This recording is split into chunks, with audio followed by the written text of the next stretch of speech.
Chapter 391. The Great Bird Qing Qing. Earlier on the trip, Master Fifth had told Xu Qing a few things about the county capital. However, Chen Tingo knew about all of these things firsthand, so his description was much more detailed. Thanks to Chen Tingo, Xu Qing was getting a much better understanding of the major forces operating in the capital. Groups like the Eight-Sect Coalition all had subsidiary sects there. In their respective prefectures, they were the dominant force. But in the capital, they had to bow their heads in subservience. That was because, above them all, there were three even more powerful sections. It could well be said that those three sects were the most powerful in the entire county, which was why their headquarters could be found in the capital itself. Those three sects have a lot of disciples who are members of the Swordsage Palace, Chen Tingo went on to explain. In some respects, you could say that those three sects are part of the Swordsage Palace, and will stand by any decisions made by the palace. That relationship is one of the main reasons those three sects have survived for so long in Xianxia County. The two of us are actually disciples of the Supreme Ancient Lightning Order. Chen Tingo then went on to explain more about Yao Mansion. As an aristocratic clan of chosen cultivators, they truly were like high-class nobles.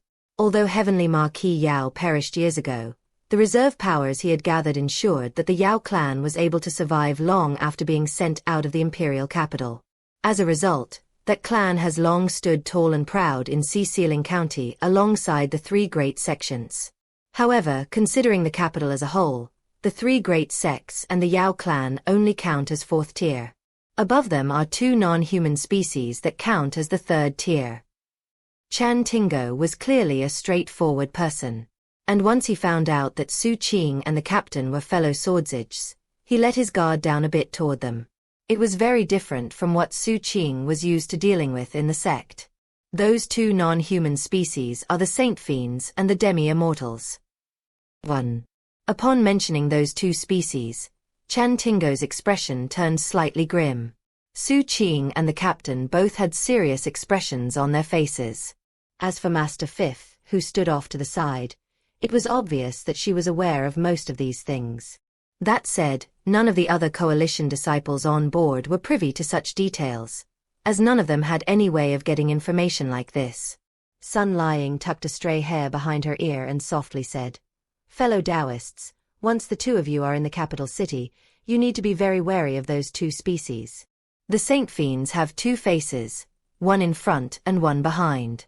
They look bizarre, but beyond that, are known for their deep thinking abilities. As for the Demi-Immortals, they look very similar to humans, except that their hair, eyebrows, and eyes are pure white. They're extremely arrogant and have astonishing battle prowess." Xu Qing nodded and took note of the features of the two non-human species. Chen Tingo sighed. Those two species are the strongest in Xianxia County next to humans.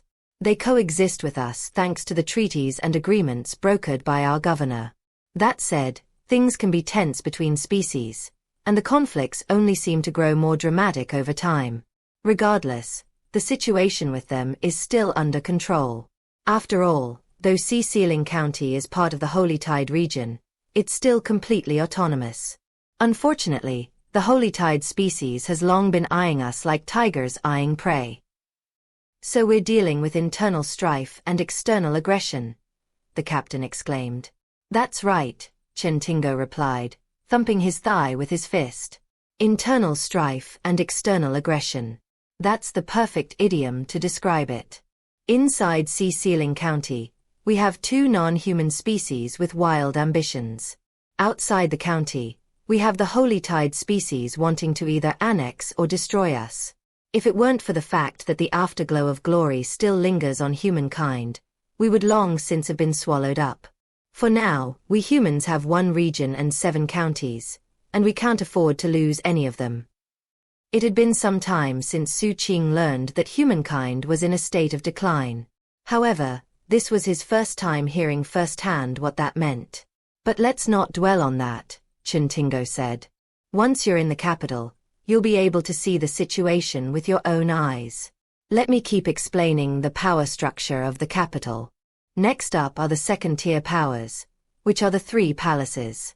They are the Swordsage Palace, the Administration Palace, and the Justice Palace.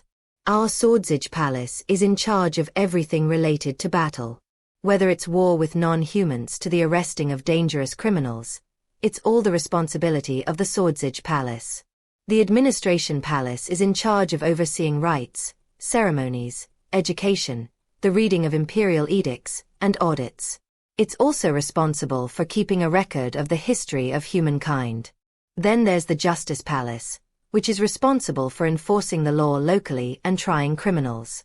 They have their own law enforcement cultivators who have broad investigatory authority.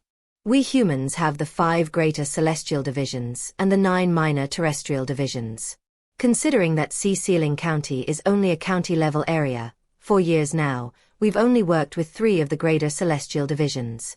Those 3 palaces are associated with those specific divisions. Xu Qing had known all along that the Swordsage Palace was important in the capital city. However, now that he was hearing they only counted as a second-tier power in the capital, and there was another tier above the 3 palaces, he had an idea who that first-tier power was. The first-tier power is the governor, said Chan Tingo solemnly. Outside the capital, you might hear people claiming that the governor is indecisive and weak, that he's always compromising. But the truth of the matter is that we Swordsages respect the governor more than anyone other than our palace lord. The governor has led Xianxia County for 800 years. Though he hasn't expanded our borders, he has maintained stability. He's cautious and conscientious, and has thus ensured that we humans continue to hold 13 prefectures. That's a rare thing considering that in the other 6 counties, they're constantly dealing with the loss of prefectural territory. Chen Tingo took a deep breath, lowered his voice, then continued. Over the past 800 years, the governor has survived 47 assassination attempts. Xu Qing reacted with visible surprise, and the captain gasped. Chen Tingo let loose a soft sigh and went on to say that Xu Qing and the captain would have plenty of time to learn more once they were in the capital. Time continued to pass. The half-month went by quickly. The desert gradually gave way to greener lands. Below the flying ship they saw rolling plains without many mountains. What was more, the mutagen was faint and the spirit energy seemed much stronger than other areas they'd passed through. The sky was bright blue, without a cloud in sight. Xu Qing stood at the prow looking out at heaven and earth.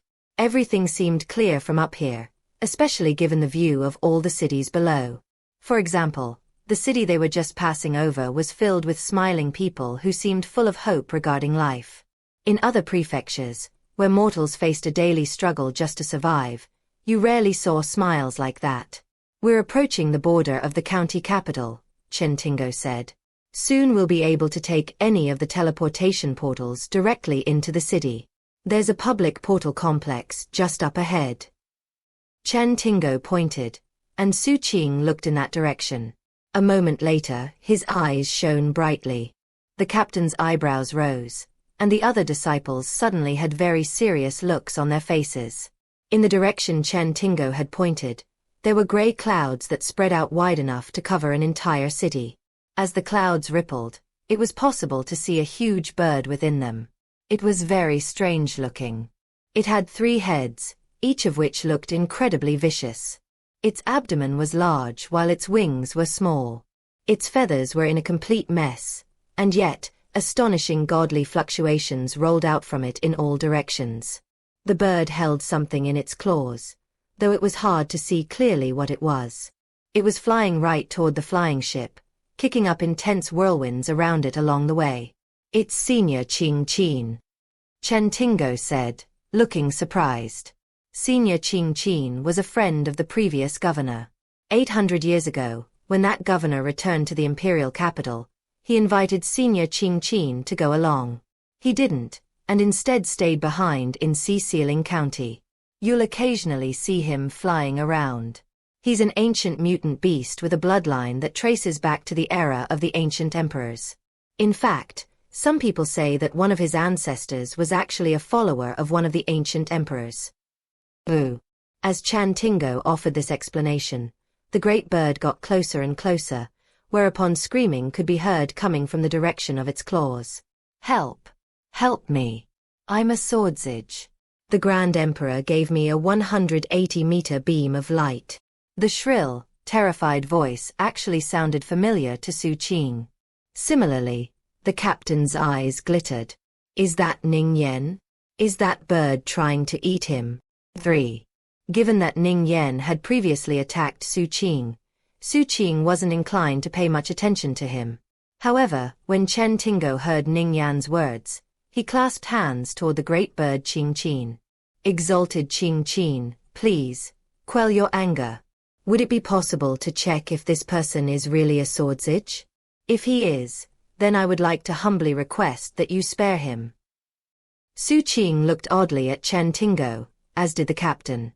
Then the captain gave Xu Qing a look that said, he doesn't know him at all, but once he hears he's a swordsage, he offers to help him?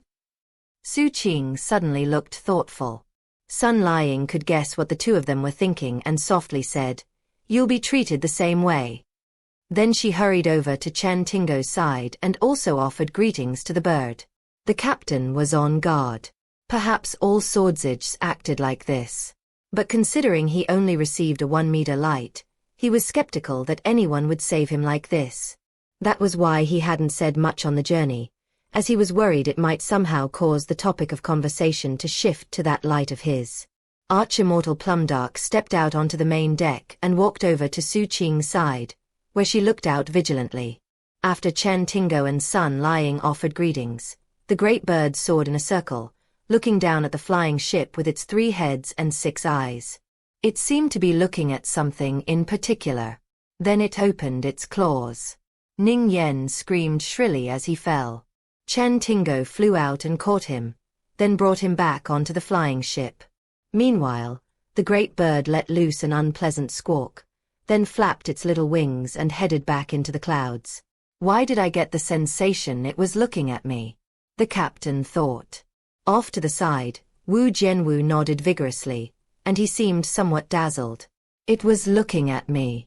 Could it be that it recognized the aura of ancient Emperor Dark Serenity?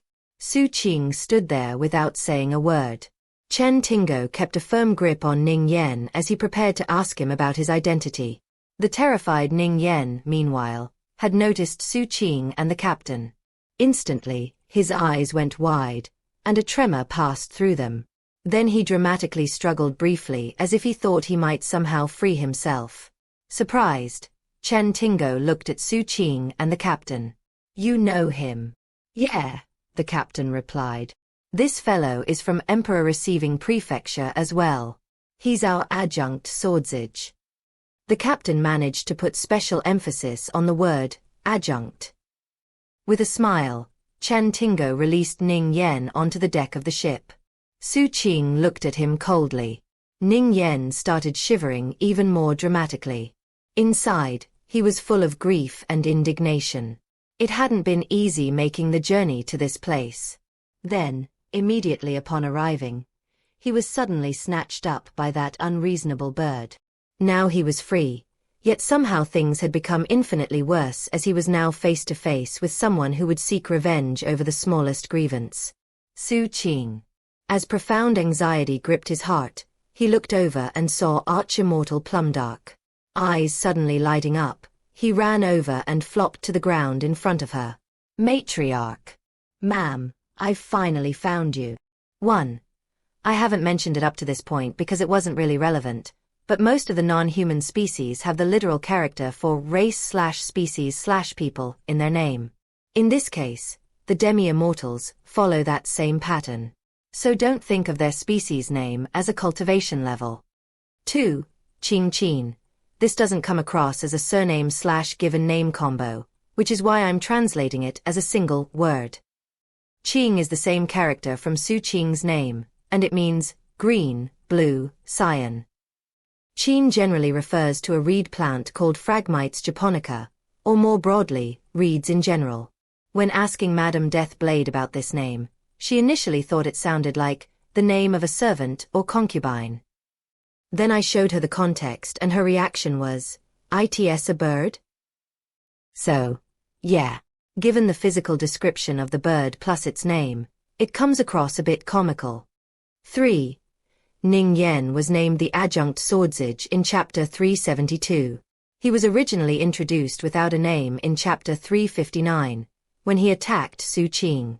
Ever since then, Xu Qing disliked him. He was originally described as having a prominent nose ring. Chapter 392. Jailers. It was quite unexpected for Ning Yan to rush over and drop to his knees. However, Arch-Immortal Plumdark looked at him coolly, as though she were accustomed to his actions.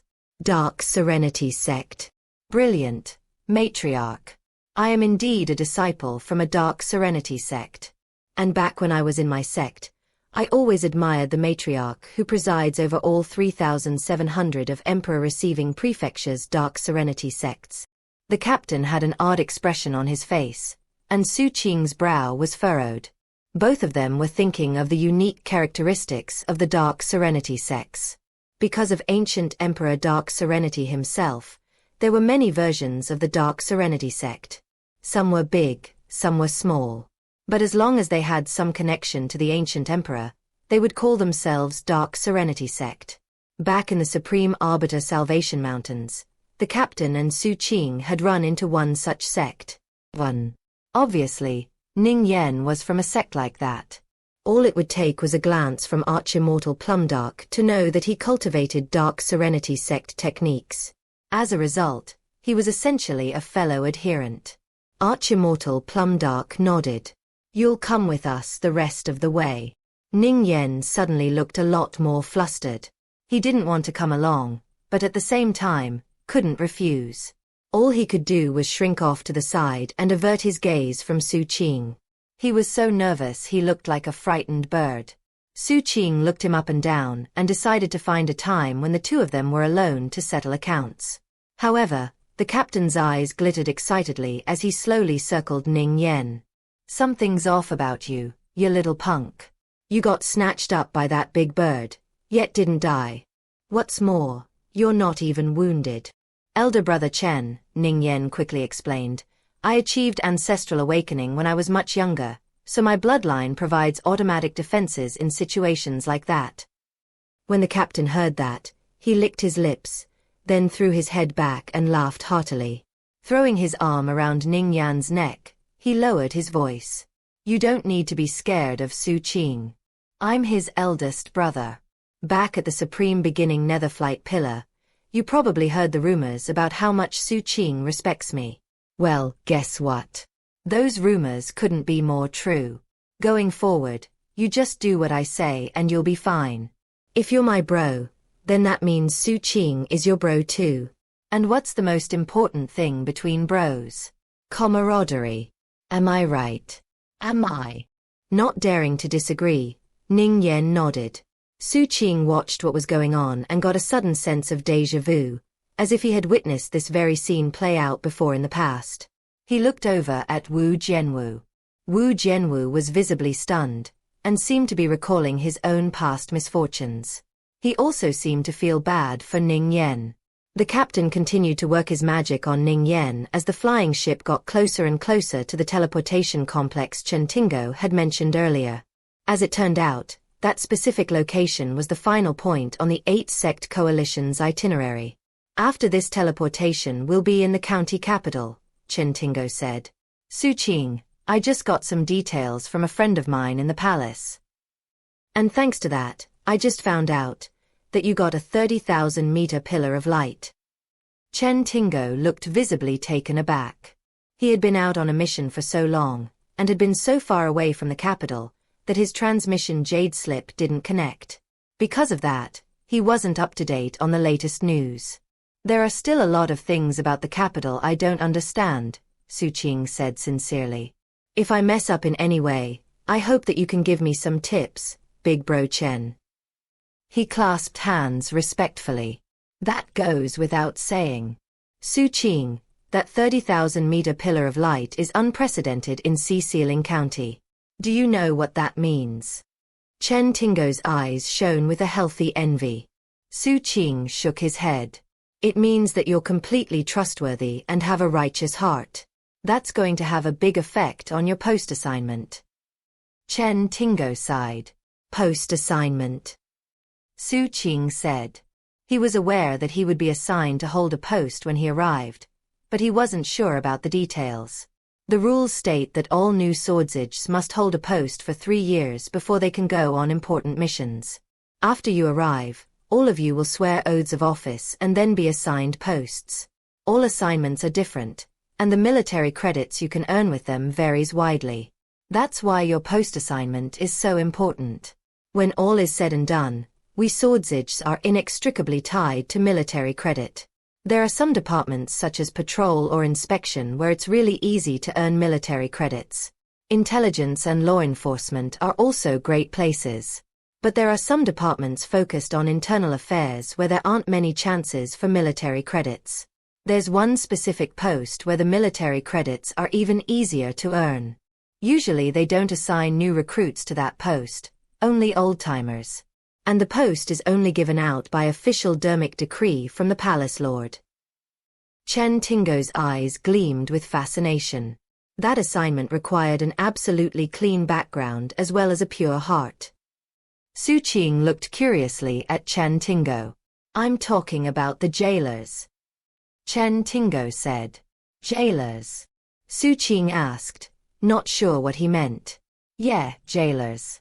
The jailers of the corrections division.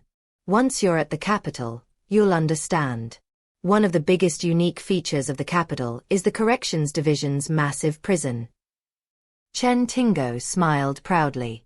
The people the corrections division have locked up include the vilest fiends from all species imaginable. They also have grooves in there. It's Xiling County's largest prison, and all the inmates are cruel, murderous villains. Yet the mere mention of the jailers will make their faces fall. You see, the people from the corrections division have a saying. We're only jailers. That's why people took to calling them that. Their name strikes fear into the hearts of all villains. At this point, the look in Chen Tingo's eyes became one of pure anticipation.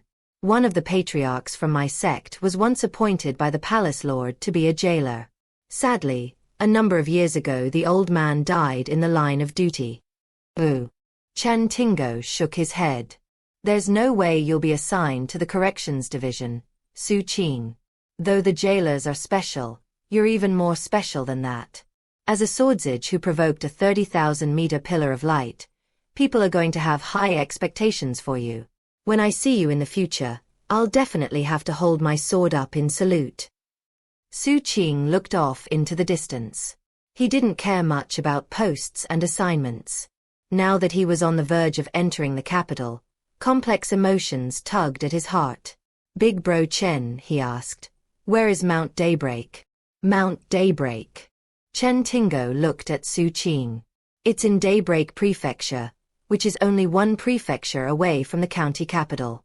That mountain has long been one of the Swordsage Palace's training grounds, a place outsiders aren't allowed to enter. And even Swordsages who want to go there have to pay a good amount of military credit. The reason is that it's also the location of a palace belonging to one of the ancient suns. That sun also perished there. As a result, streams of light from the final moments before the sun perished will occasionally emerge there from the river of ancient time. 3. Those streams of light contain Tao resonances, and are inherently high-level ingredients for equipment forging and pill concocting. They're not very common, and each time they do emerge, the information about them is recorded. Xu Qing's eyes narrowed slightly. Though he maintained a calm exterior, his heart was racing as he got the first concrete information about Mount Daybreak.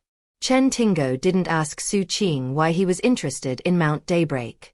However, he did offer a reminder.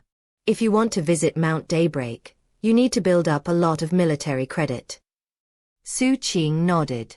As they continued to chat, the flying ship reached the teleportation portal. Arch-Immortal Plumdark emerged again. Putting away the flying ship, she led the group of over 100 cultivators down to the ground.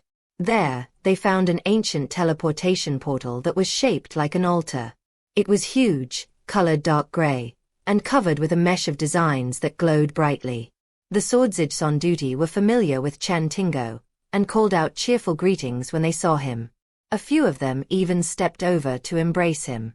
This display of affection gave Xu Qing a deeper understanding of what the Swordsage were about. Before long, all the arrangements were made and the coalition delegation stepped onto the portal. Bright light shone up, and the final teleportation of the journey began. When they materialized, they were right outside of the capital itself. The first thing they saw was a heaven-shaking, earth-shattering statue. It depicted ancient Emperor Dark Serenity, boundlessly spectacular, and large enough to prop up heaven and earth. In fact, the statue was so massive that they seemed like specks of dust in front of it. And any mortal who tried to take in the statue as a whole wouldn't be able to. They wouldn't be able to see to the top. Its feet were planted firmly on the ground, and its head was in the dome of heaven. The clouds floated around its waist, requiring the eyes of cultivators to take in its full glory. The statue's arms were outstretched as if to embrace heaven and earth. Astonishingly, between the two hands floated a massive city. It was the county capital. The city was so large that it could fit the entire 8-sect coalition within it several times over. And it glowed so brightly that it created a sea of light around it. Floating in positions around the city were 3 palaces. Though they weren't as large as the capital city itself, if they were placed anywhere else, they would be considered monumentally colossal. When Xu Qing saw the city and the 3 palaces, he was shaken deeply. What was even more shocking, though, were the lands below. Beneath the floating city surrounding the feet of the statue, the land itself was smooth and reflective, almost like a mirror. And beneath that mirror was a gargantuan subterranean prison. The prison was beneath the partially transparent mirror, so that anyone floating above would be able to see the prison, which had multiple levels, and sank down into the earth like a chasm. That was the very same corrections division Chen Tingo had just mentioned, which served as the #1 prison in Xianxia County. Floating in between the prison and the city was an enormous bronze sword. It was majestic and world-shaking, with dazzling sword light that shone in all directions. Carved on the sword was the character Yuan. Astonishingly, this was a Swordsage sword. As the massive sword rotated in the air above the prison and below the city, it emanated terrifying pressure. For there was more. There were also buildings on the ground which were equally eye-catching. They were pentagonal sword pavilions which were set up around the prison. The sword pavilions were arranged in concentric circles, in a very precise fashion. As for their height, they varied greatly. The tallest of the sword pavilions came close to touching the city itself, while the smallest were only a few dozen meters in height. There were hundreds of thousands of them, each a few thousand meters away from the next, creating several dozen rings around the prison. Those are sword pavilions, Chen Tingo explained. When new Swordsages from various places in Xianxia County come here to check in, they usually stab their command sword into the ground there to create a sword pavilion. That's also where we Swordsages usually reside. As long as a Swordsage lives, their sword pavilion will stand.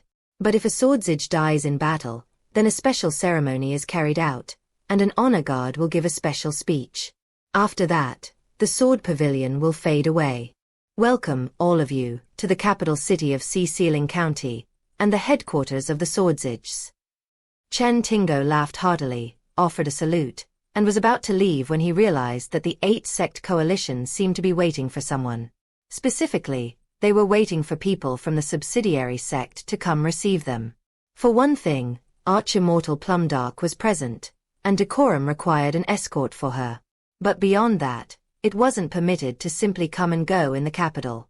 New arrivals needed to be escorted in. Based on the earlier arrangements that had been made, the subsidiary sect should have sent someone in advance to meet them. But even after they waited for a time, they didn't see anyone. Arch-Immortal Plumdark's eyes shone with a mysterious light. Not even sending a message via transmission jade slip got any response. Something must have gone wrong, Master Fifth said grimly. The current leader of the subsidiary sect wasn't at the patriarch level, and thus wouldn't possibly dare to slight Arch-Immortal Plumdark. There was only one explanation. Something had indeed gone wrong in the subsidiary sect. Xu Qing's eyes narrowed. He had only just arrived, and things were already going wrong. It couldn't be a coincidence. Is someone targeting us? A cold, grim look appeared in the captain's eyes as he looked over at Xu Qing. Xu Qing looked back, his eyes narrowing further. 1. Xu Qing and the captain ran into another dark serenity sect in chapter 285. 2. The Chinese character for jailer here is unique, and by itself means soldier or pawn in the chess sense. By itself, this character is one of the pieces in Chinese chess. In case you weren't aware, Chinese chess, which is not Go incidentally, is a unique game played commonly in China. If you want to learn more about it. The soldier piece in Chinese chess is roughly equivalent to the pawn in Western chess. That said, when you take that character and combine it with the word for jail or prison, it is an archaic word for a prison guard or jailer. In some instances, the author uses this character by itself, and in other cases he combines it with jail/prison for the full term. 3. Back in chapter 349, the captain actually mentioned that there was a sun palace at Mount Daybreak.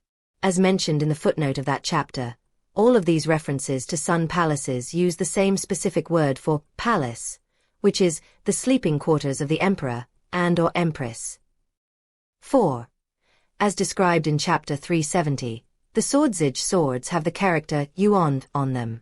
Chapter 393, showing off meager skill to an expert. To be certain about something requires more than just speculation and intuition. It was technically possible there was some other reason the subsidiary sect hadn't sent people to receive the delegation. There was one simple way to find out the truth, and that would be to go check in person. Arch-Immortal Plumdark looked up at the floating capital city. Because the subsidiary sect was nowhere to be seen, they had no escort, and thus couldn't go up to the city. That said, such a matter could be easily resolved by someone like Arch-Immortal Plumdark. Off to the side, Master Fifth's eyes glittered with grim light. The other disciples present also had similar looks, and many of them were glancing out of the corners of their eyes at Xu Qing and the captain. When Chen Tingo and Sun Lying realized something unusual was going on, they inquired about the details. After hearing about the situation, Chen Tingo said, "Senior Plumdark, fellow Daoist Xu Qing, fellow Daoist Erniu, I can make some inquiries and find out if something happened in your subsidiary sect. In the meantime, if all you need is an escort, we can help." He quickly took out a transmission jade slip. As he did, Xu Qing and the captain clasped hands and bowed thankfully. Arch-Immortal Plumdark nodded. She would rather not call on her contacts in the city on the very first day, especially not for the sake of merely entering. Most importantly, the county capital was home to countless powerful experts. That meant that she couldn't be as casual as she was back in Emperor-receiving prefecture. In this place, caution had to be maintained at all times. That was especially true when having just arrived.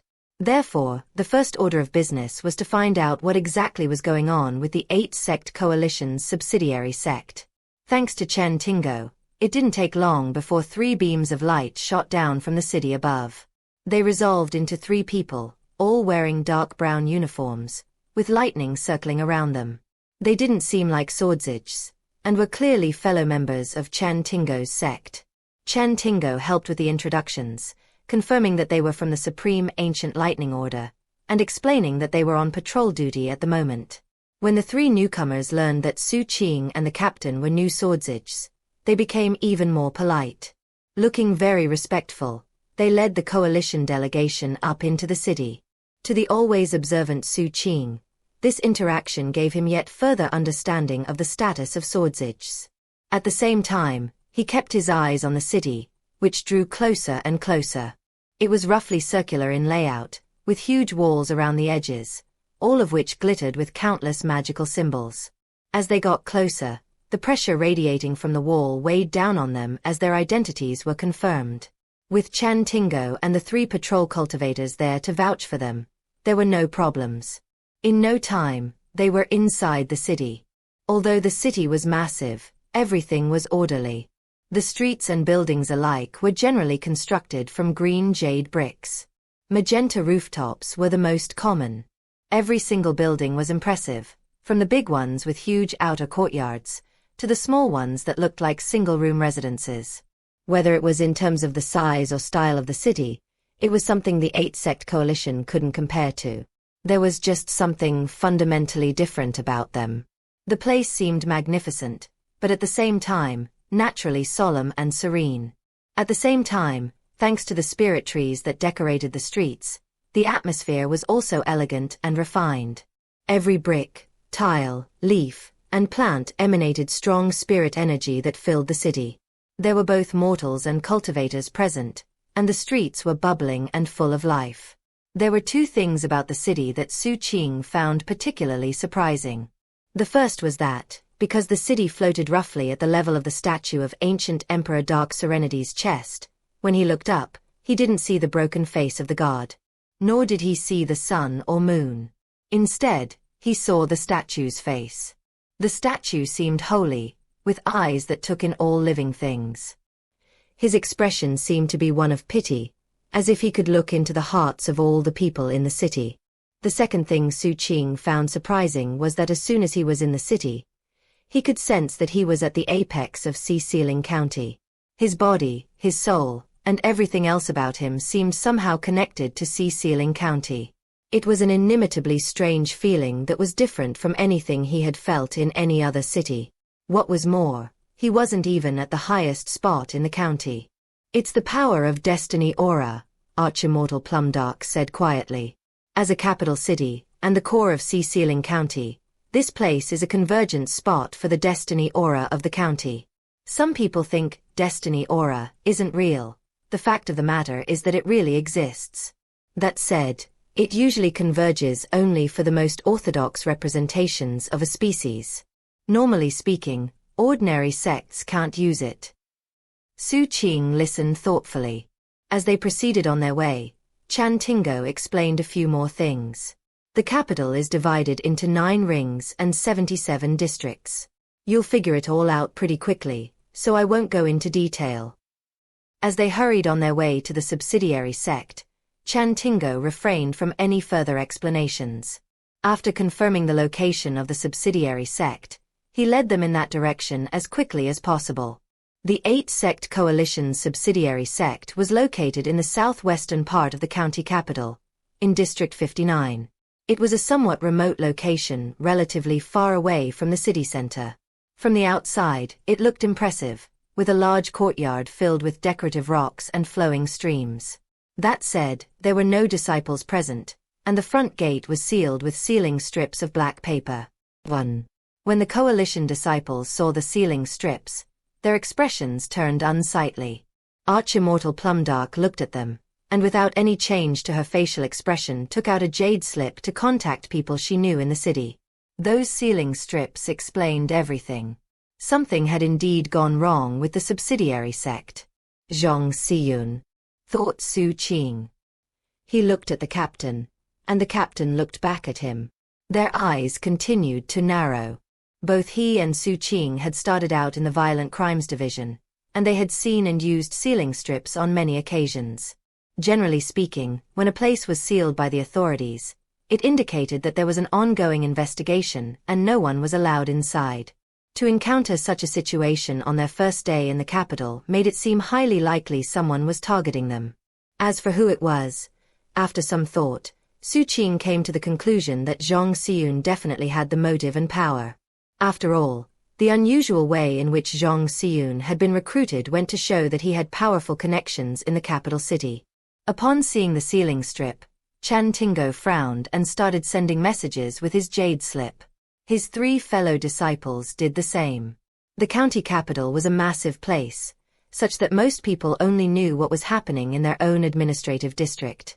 That said, big cities always had underworld figures who brokered information. Therefore, it didn't take long for the details to come to light. Eyebrows shooting up, Chan Tingo said, 7 days ago, the Justice Palace accused your subsidiary sect of the crime of overstepping authority. They were all taken in for interrogation. A moment later, Archimmortal Plumdark got even more detailed information from her contacts. The orders came down from Yao Yunhui, director of the Justice Palace's Division 3. The charge of overstepping authority is vague and can be applied in many situations. Obviously, They're doing this for a reason. Xu Qing, what's the surname of the new swordsage from the Supreme Arbiter Immortal Society? Boo. Zhong, Xu Qing growled. Zhong Siyun. Is there friction between the two of you? She asked. He nodded. Yes. He's likely behind this. A good friend of mine looked into it and confirmed that Yao Yunhui is from the Yao clan. The fact that she married someone from the Supreme Arbiter Immortal Society caused a big stir a while back. Her Taoist partner was named Zhong, and not too long ago the two of them had a son. Arch-Immortal Plumdark's eyes glittered with cold light. Master Fifth spoke, her voice hoarse. This accusation of overstepping authority isn't about the subsidiary sect. It's about Xu Qing. It seems to me this whole thing was arranged in a rush, the captain said. 7 days isn't enough time for a thorough interrogation.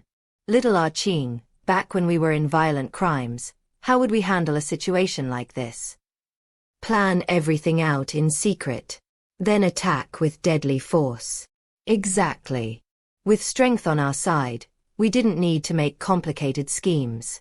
We would just go in and arrest the culprit. The only reason someone would play things like this would be that they're scared. Otherwise, it would make more sense to take things slow. Make more preparations and contingencies. Don't beat the grass to startle the snake.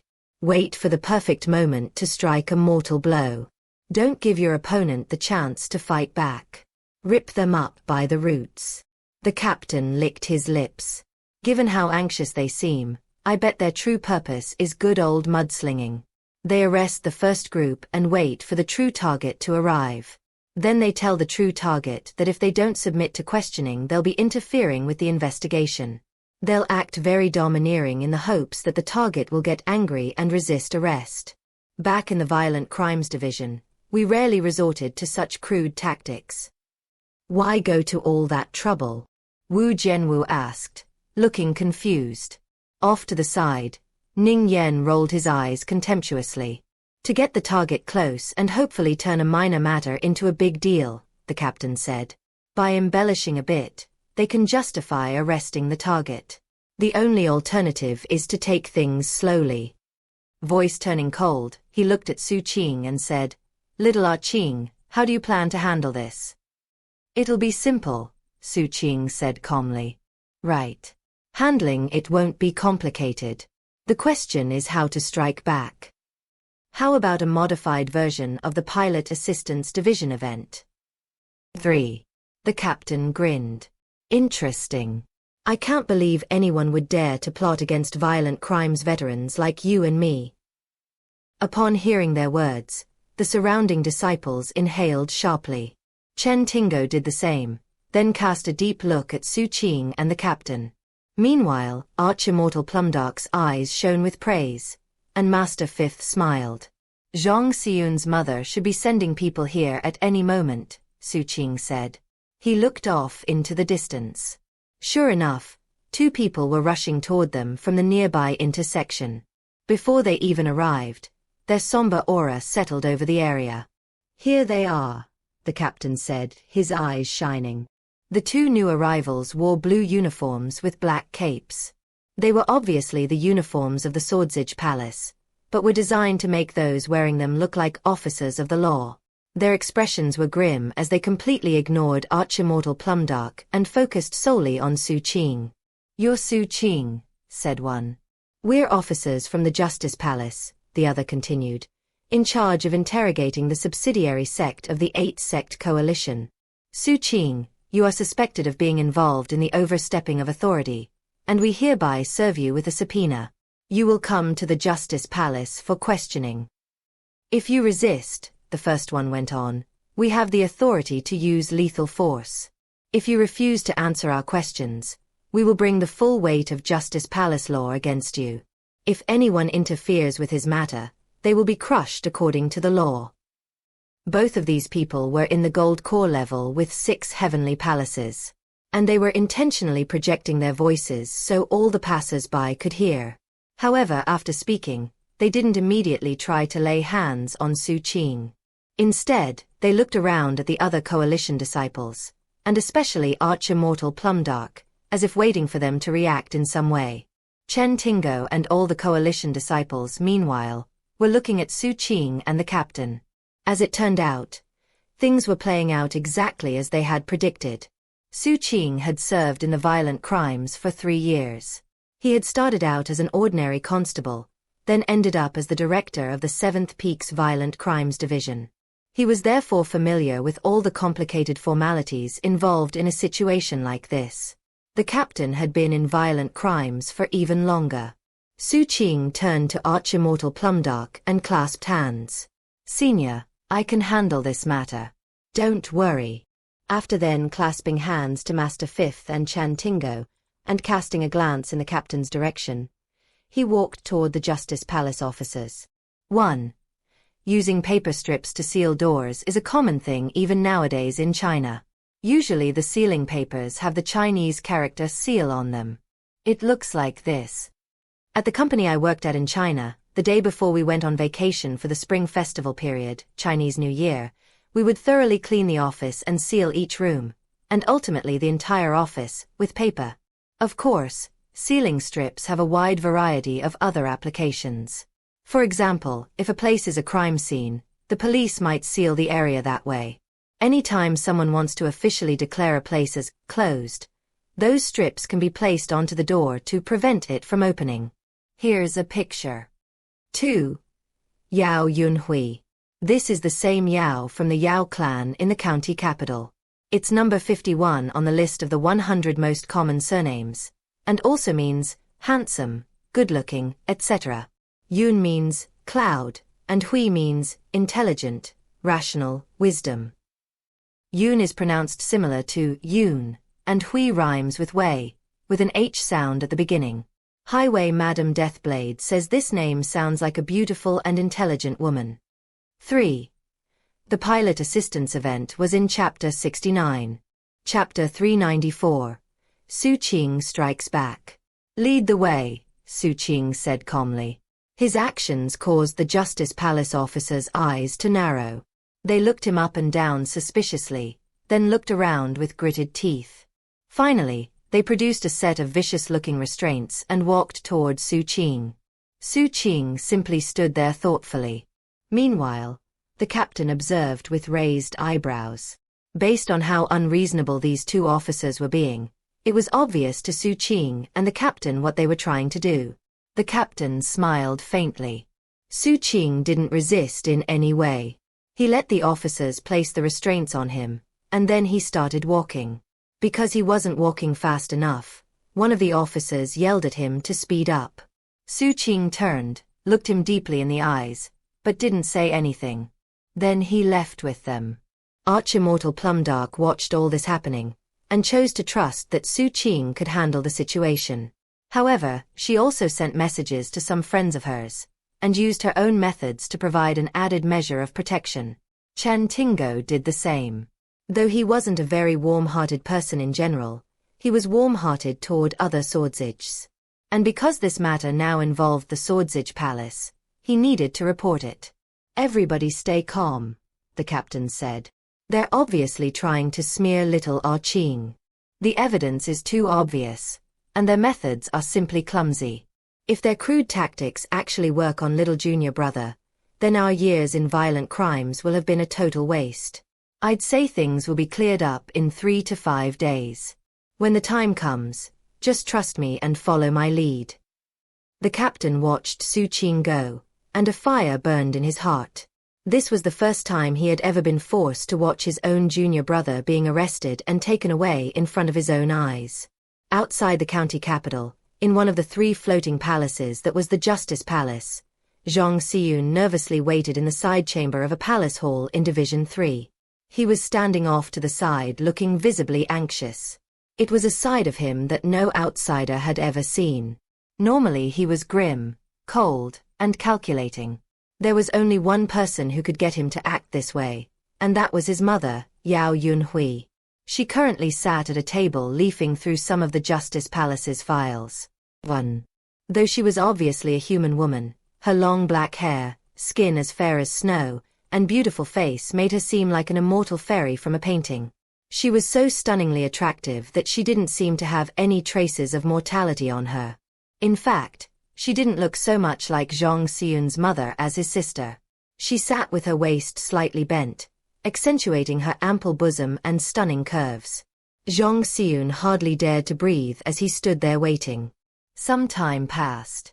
Eventually, someone knocked at the door. "Enter," said Yao Yunhui. The two cultivators who had left to get Xu Qing respectfully entered and dropped to their knees in front of her. "Our respects, Exalted One." "Exalted One, we brought Xu Qing and locked him up." Unfortunately, no one from his sect interfered. Nor did Xu Qing resist arrest. "As of now, we're not really sure what to do next." Putting down the file she had been reading, she looked up and said, "This little sect isn't brainless after all." "Well, there's nothing to do for now.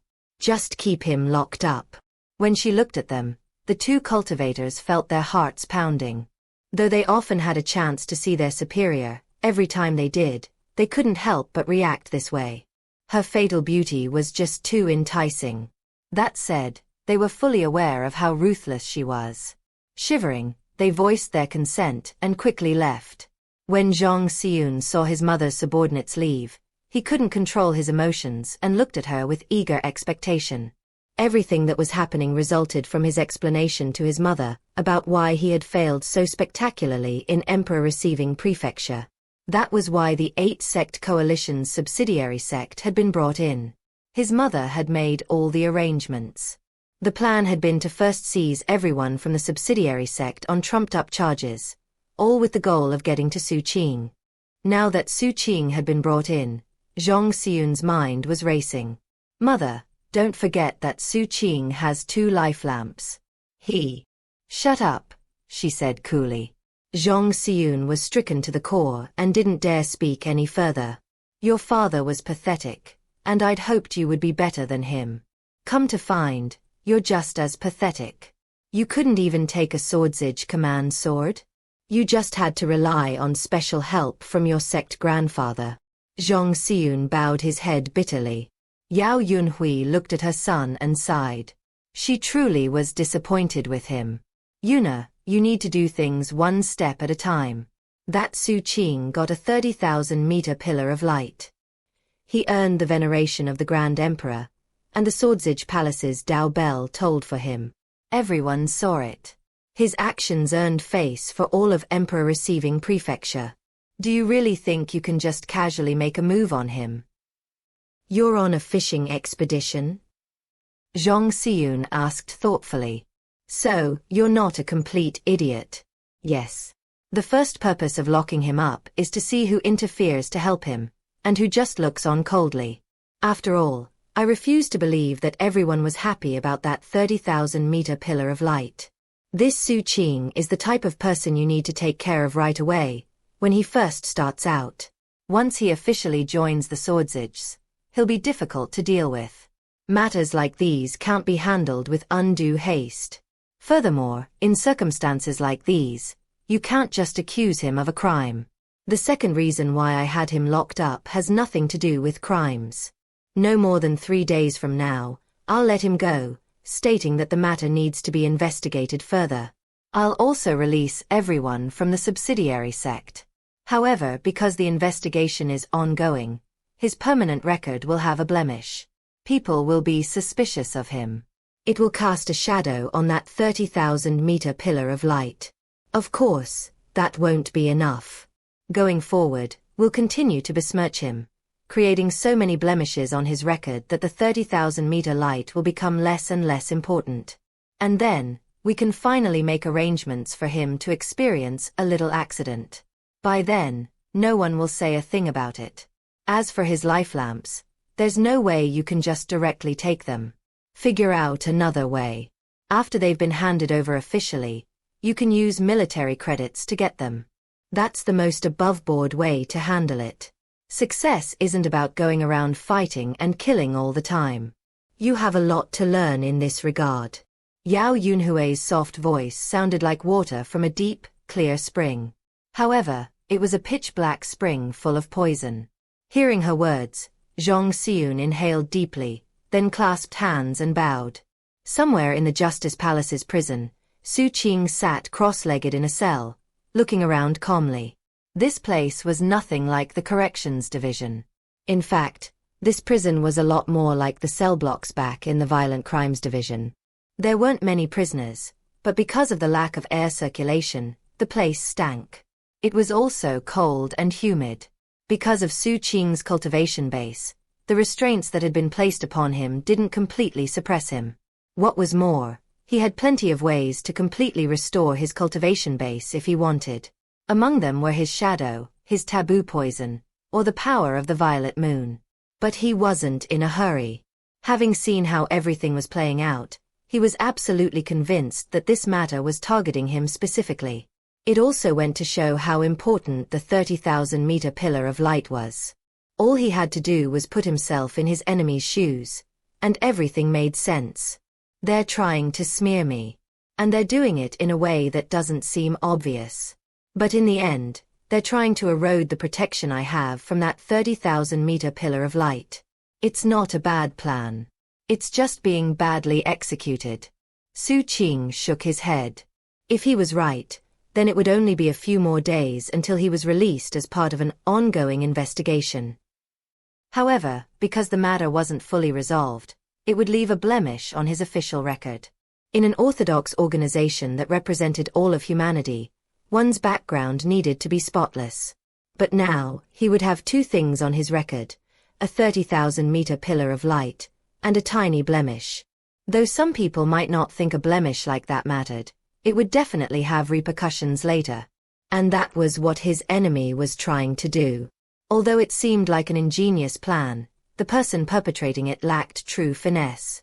Xu Qing's eyes shone with cold light. It wouldn't be hard to deal with the situation. But he wasn't the type of person who just dealt with things. He was the kind who struck back. Even back in the slums, if someone was openly hostile, then he would either kill them immediately, or figure out a way to make them hurt. One good example was when Patriarch Golden Vajra Warrior had been chasing him. He could have simply fled. Instead, he razed the Golden Vajra Warrior sect to the ground.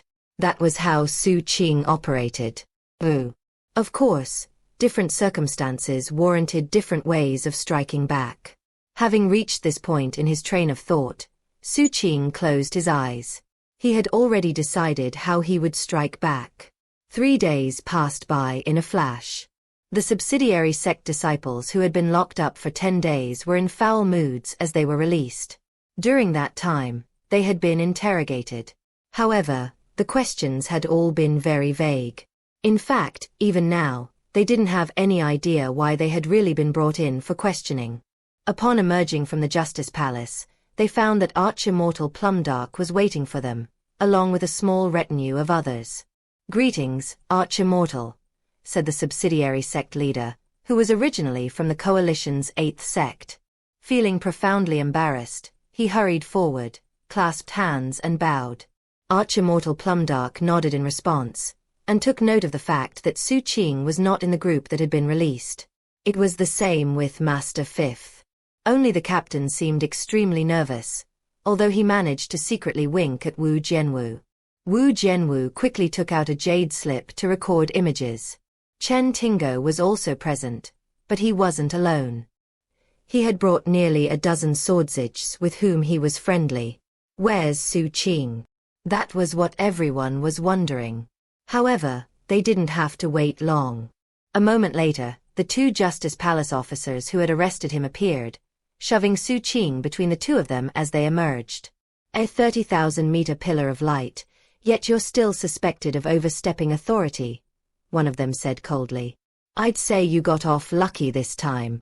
"Going forward," the other said, his voice equally cold, "I really hope you think things through. This matter is over for now, but the case isn't closed." With that, they prepared to remove Xu Qing's restraints. However, before they could, Xu Qing shivered, his eyes went slack, and he coughed up a massive mouthful of blood. As the blood splashed onto the ground in shocking fashion, a cloud of blood erupted from Xu Qing as countless wounds opened up all over him. Every single wound was absolutely horrific, and cut all the way down to the bone. It looked like someone had tried to cover them up with a magical technique. But now they were visible for everyone to see.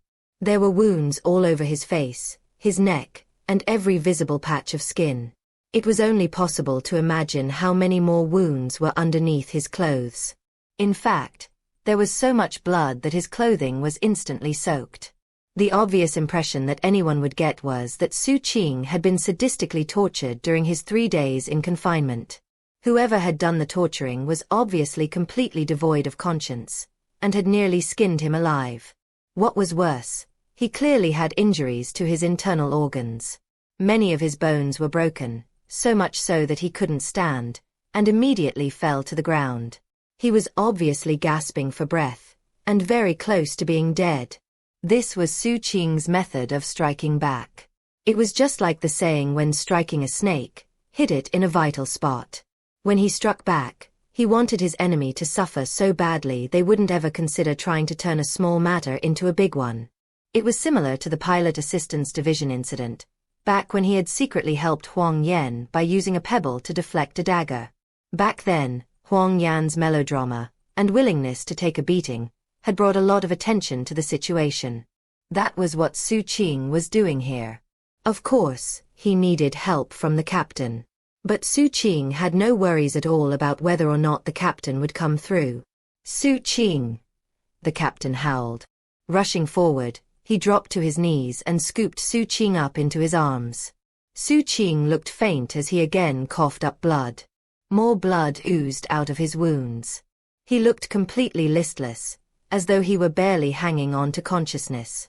Those wounds were all real. There was nothing fake about them. Whether the wounds to his flesh, or those to his organs, they were completely authentic.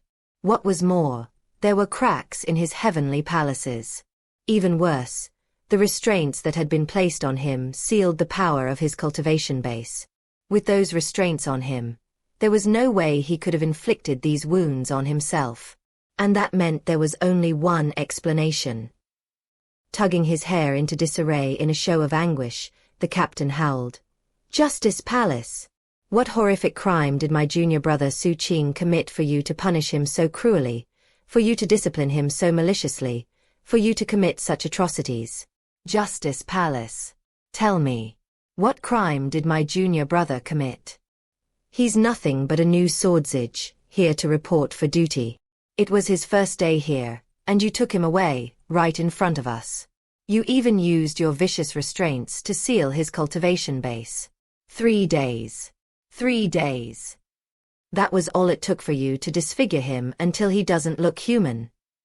The captain was obviously furious, but so was Arch-Immortal Plumdark. It was the same with all the other disciples from the 8-sect coalition. Chen Tingo and the other swordsages were glaring furiously. The scene caused an instant commotion in the Justice Palace. The 2 officers who had brought Xu Qing out were completely flabbergasted, and had no idea what was going on. Neither of them had even touched Xu Qing during the past 3 days, nor had anyone else. And yet all of the wounds were absolutely, positively real.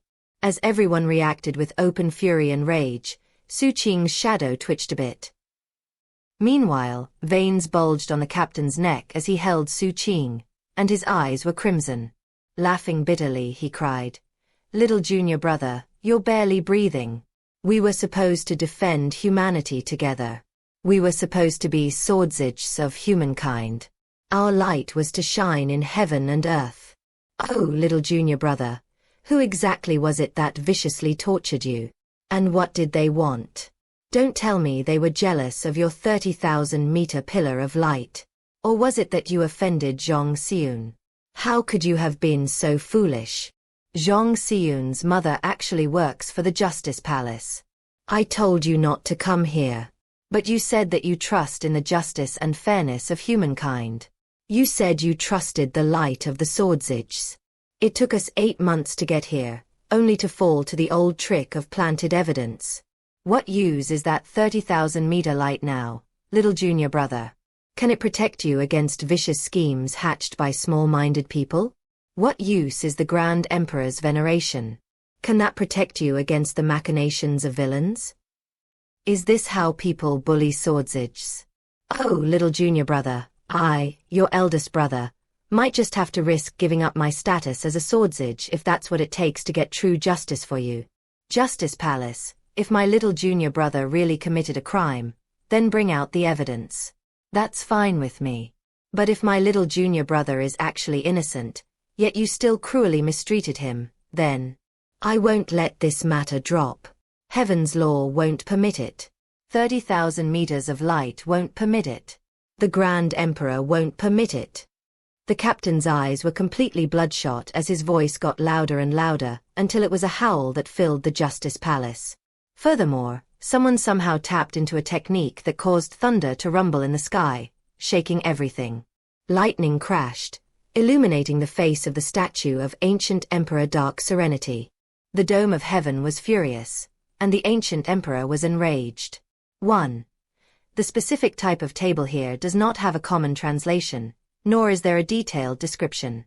However, if you've seen any Chinese period drama show, you have likely seen a traditional table like this. Presumably it's a variation on that type of table.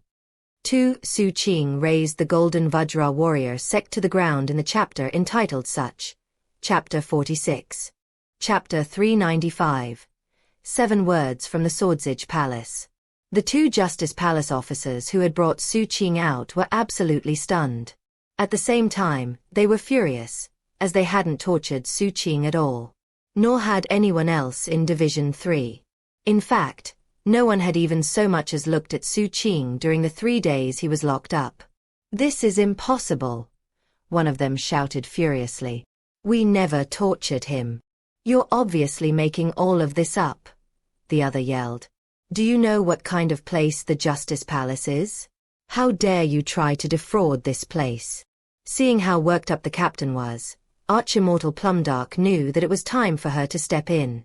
She strode forward, her void-returning cultivation base flaring to life. 1,000 Dao lineaments swirled in her eyes as terrifying fluctuations rolled out in all directions, causing wild colors to flash in heaven and earth. This was the county capital, but void returning was void returning. Her facial expression was grim and full of anger as she ignored the blabbering foot soldiers, and instead looked into the depths of the Justice Palace itself. I am Arch-Immortal Plumdark, a human cultivator from Emperor Receiving Prefecture. I came here to escort the new swordsage Xu Qing to the capital, the same one who earned the veneration of the Grand Emperor, and was given a 30,000-meter pillar of light. I hereby request that the Justice Palace provide an explanation of what happened to our Dao child, Xu Qing. Are the charges true, or was he framed? The Justice Palace was a huge organization, and Division 3 was only a small cog in the larger wheel. And yet, both the captain and Arch-Immortal Plumdark had spoken loudly enough that everyone could hear them. Quite a few Justice Palace cultivators were now looking outside. At first, the captain's yelling had made enough people displeased that they had been considering going out and shutting him up. After all, for a scene like this to play out could really harm the reputation of the Justice Palace. But when they heard him mention that the incident was because of jealousy, they hesitated. The word jealousy inherently related to private, selfish affairs, not the public interest.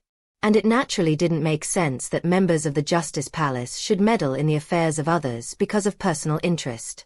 Despite that, some people in the Justice Palace were still inclined to shut the captain up. Then they heard him mention the 30,000-meter pillar of light and the veneration of the Grand Emperor. At that point, they decided not to get involved. After all, people who had what it took to work in the Justice Palace weren't idiots. Although they considered Yao Yunhui, the director of Division 3, to be a colleague, when they saw Arch-Immortal Plumdark they couldn't help but hesitate. But there was more. They were also hesitant when they saw the righteous indignation on the faces of the dozens of swordsages who had come along. At that point, no one from the Justice Palace stepped in. In fact, the matter had escalated to the point where the swordsages were preparing to call for backup. Finally, seeing all that, Zhang Xiun's mother Yao Yunhui couldn't hold back any longer. Having already experienced how difficult it was to deal with Xu Qing, she knew that she couldn't let the matter drag out any longer.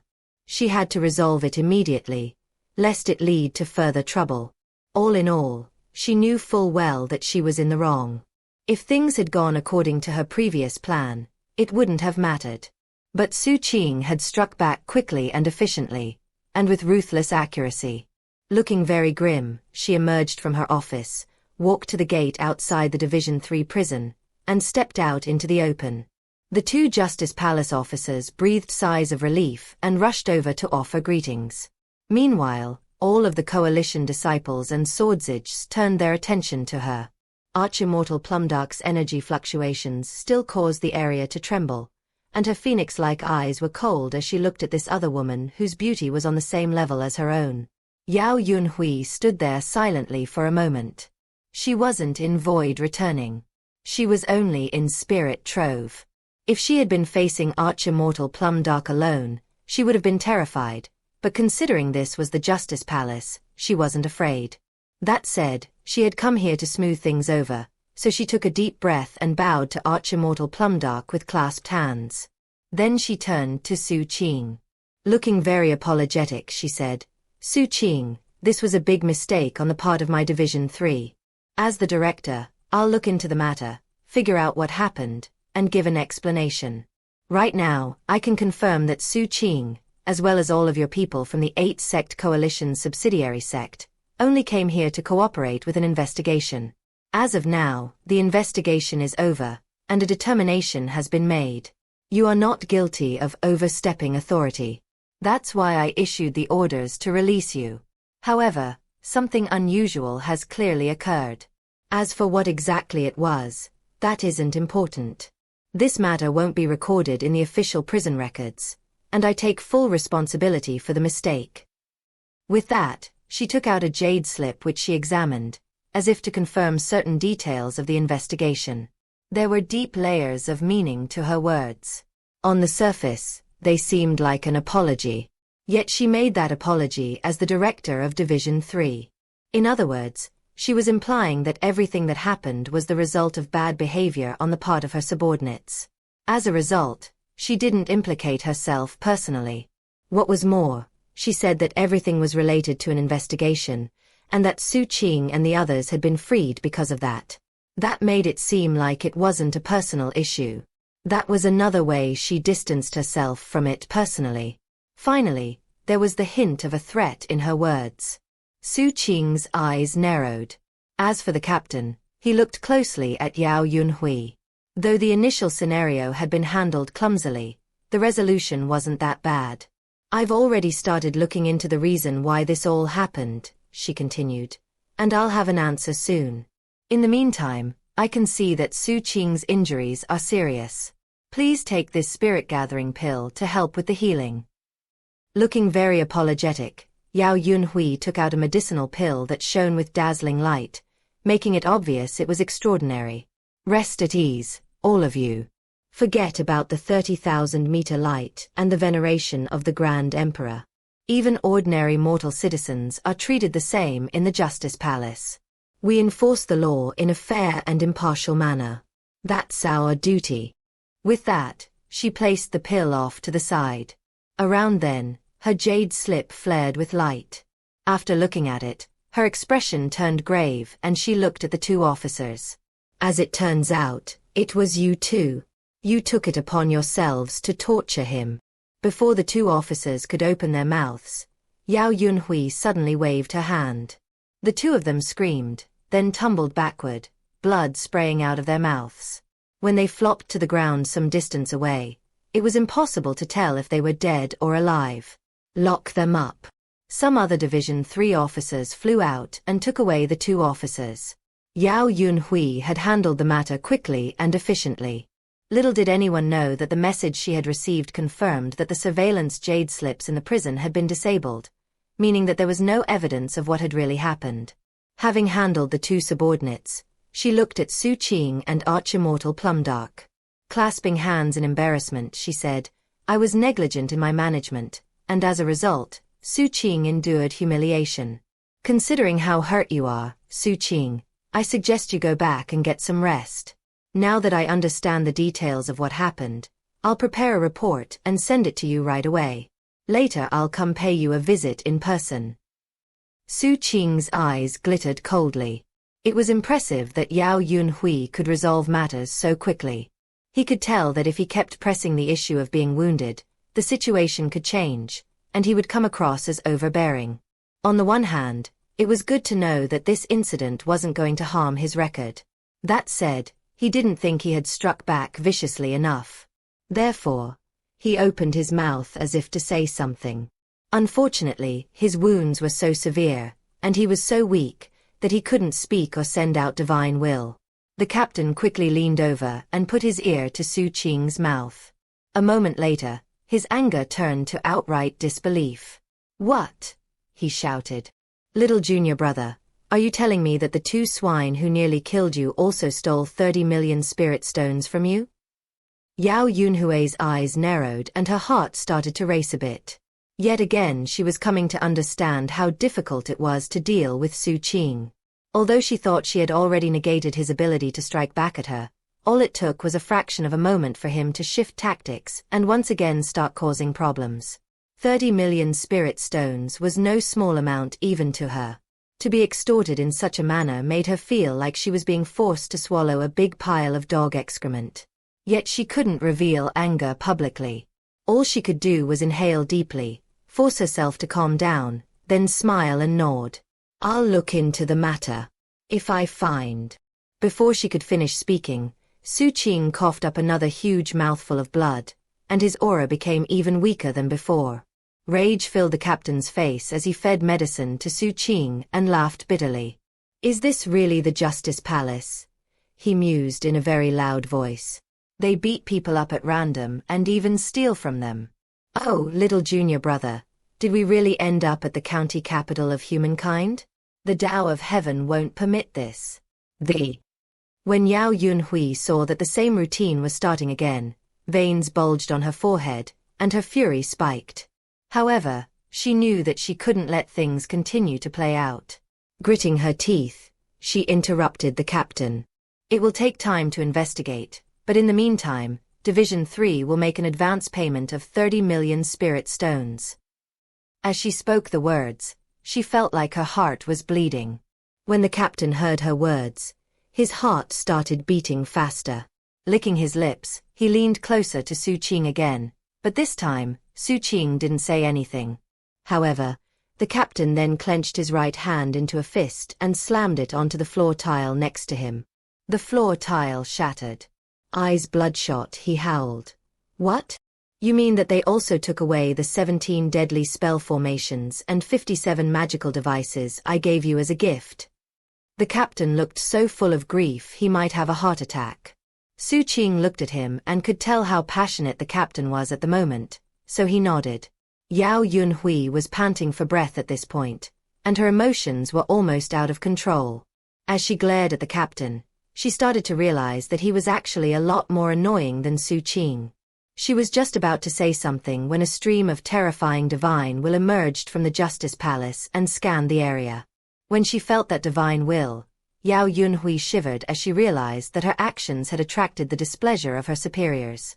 Gritting her teeth, she forced a calm look onto her face.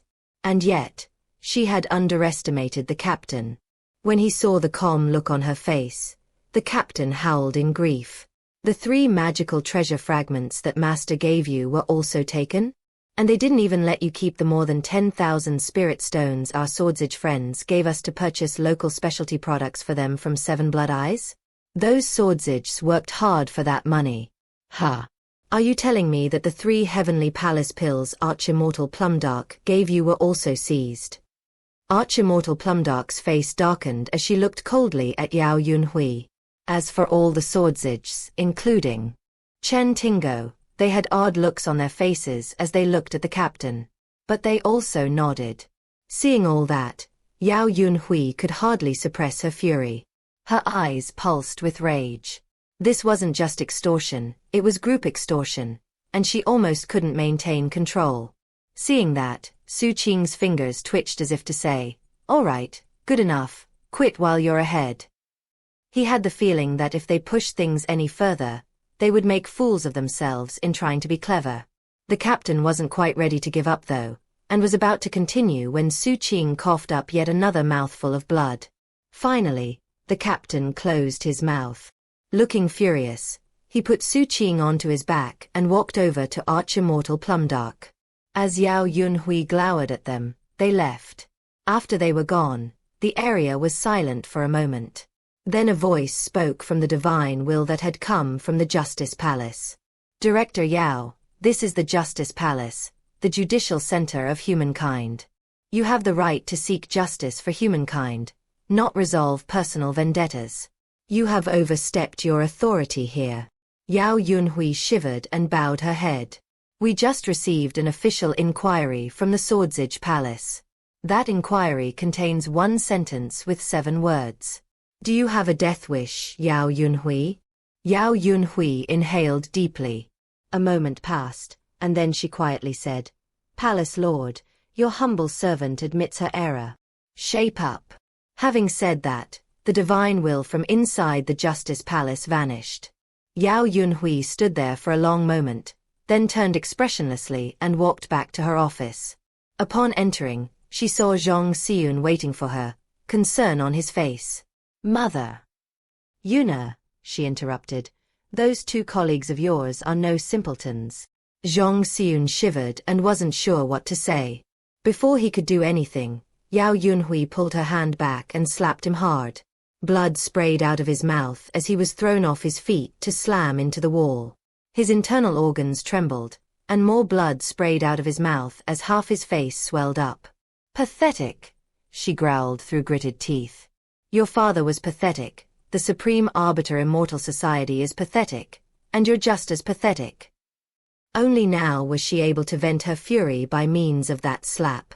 Zhong Xiun didn't dare to offer a single retort to his mother. He didn't even dare to wipe the blood off his face. He just kept his head bowed. He had experienced this kind of thing many times growing up. After cursing Zhong Xiun, Yao Yunhui walked around and sat behind her desk. Taking a deep breath to settle her emotions, she took a bowl of silver fungus soup from off to the side and took a sip. 1. Her face was absolutely flawless, and her eyes were like jewels as she looked in the direction of the 8-sect coalition's subsidiary sect. Then she smiled faintly. Warning. Me. I guess that just makes things more interesting. 1. Silver fungus, also known as snow fungus, snow ear, white jelly mushroom, and white cloud ears, is a species of fungus commonly eaten in China. I actually love it, along with the thicker and black-colored wood ear fungus. When growing. However, when put into soup or hot pot, it quickly turns into a gelatinous, shapeless mass, so I'm not going to share a picture of that. Chapter 396. Violet Moon Heavenly Palace. The 8-sect coalition situation was resolved successfully. In the main courtyard of the garrison, the subsidiary sect held a welcoming banquet for Xu Qing and everyone else. The captain looked immeasurably pleased with himself. He went around exchanging toasts with everyone, and already seemed to be friends with all the Swordsages. 1. Just about all of them had heard that, among the group of newcomers from Emperor Receiving Prefecture, there was one who had provoked a mere 1-meter light. Based on the captain's performance today, they could already guess the identity of that individual. But they were all worldly wise individuals. Given the spirit stones involved, and Chen Tingo's enthusiastic introduction, no one embarrassingly called the captain out. In fact, they were getting along great. Arch-Immortal Plumdark didn't participate in the banquet, but she did have some medicinal pills sent to Xu Qing. They were pills that personally belonged to her, which made them particularly valuable. Xu Qing accepted the pills. He wasn't sure what to say in response, but felt very moved. Not having a way with words, he simply sent her a voice message saying thanks. "Since when did you start worrying so much about etiquette, child?" she replied, sounding as seductive as always. "I'm in Suite A1. If you have any cultivation issues, you can just sneak over here and I'll help you." Her closing remark caused Xu Qing's heart to start racing. Putting the jade slip away, he took a moment to calm himself. Though the injuries he had inflicted on himself with his shadow were serious, they healed quickly. After all, he had inflicted them with care. What was more, He had been in many deadly situations before, and compared to some of the wounds he had sustained in the past, these could be considered minor. It was only natural that he would attend the banquet. As he watched the captain going around toasting everyone, he turned to Chen Tingo and asked about Yao Yunhui. Chen Tingo was happy to provide a detailed explanation. In the past, human nobility would inherit their titles. But when the current emperor ascended the throne, inherited titles were done away with. That's why the clan lord of Yao Mansion isn't an actual heavenly marquis. But because his ancestor did so much for humankind, both the governor and the palace lords still refer to the clan lord as the noble marquis. The noble marquis had 3 children, 2 sons and a daughter. Yao Yunhui is the noble marquis's daughter. She used to be a very influential figure here in the capital.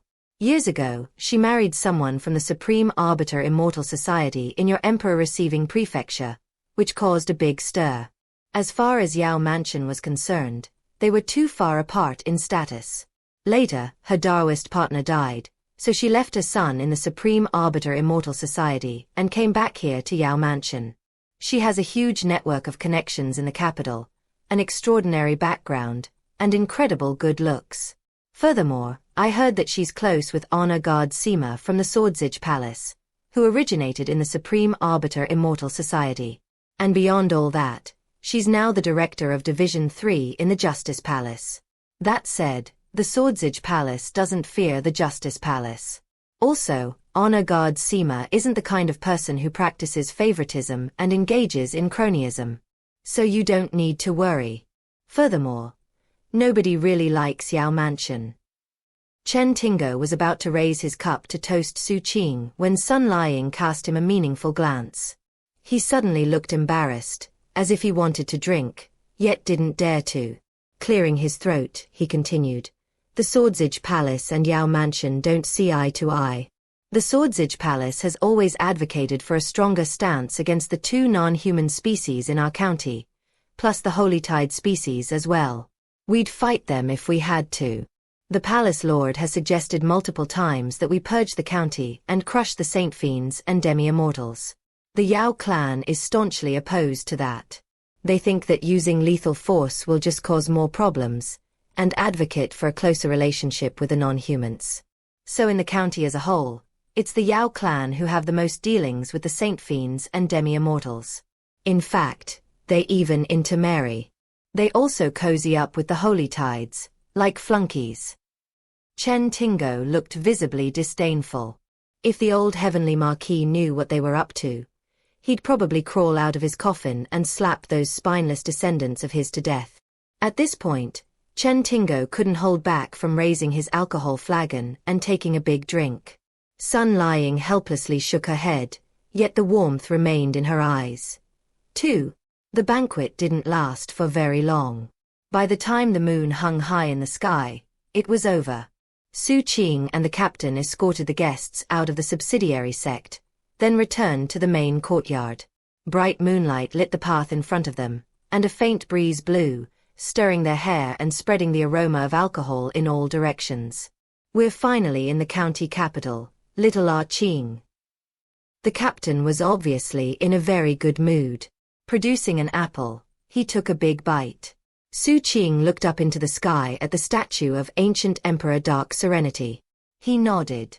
Remember what I said to you back in the day? The captain continued.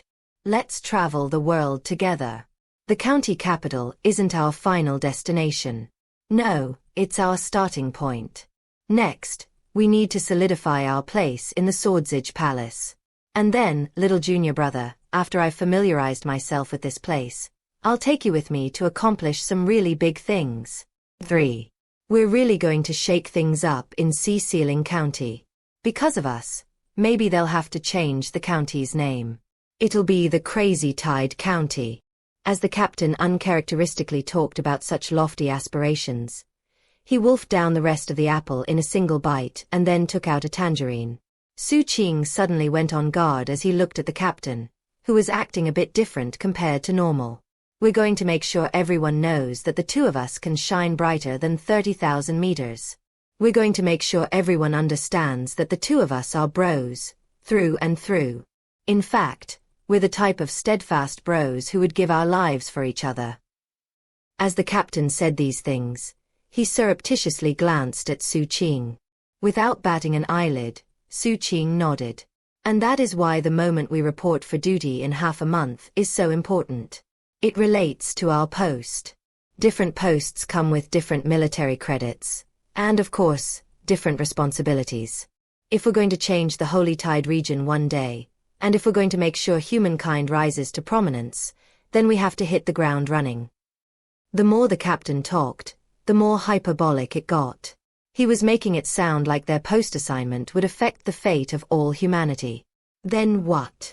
Xu Qing asked calmly. "Then what?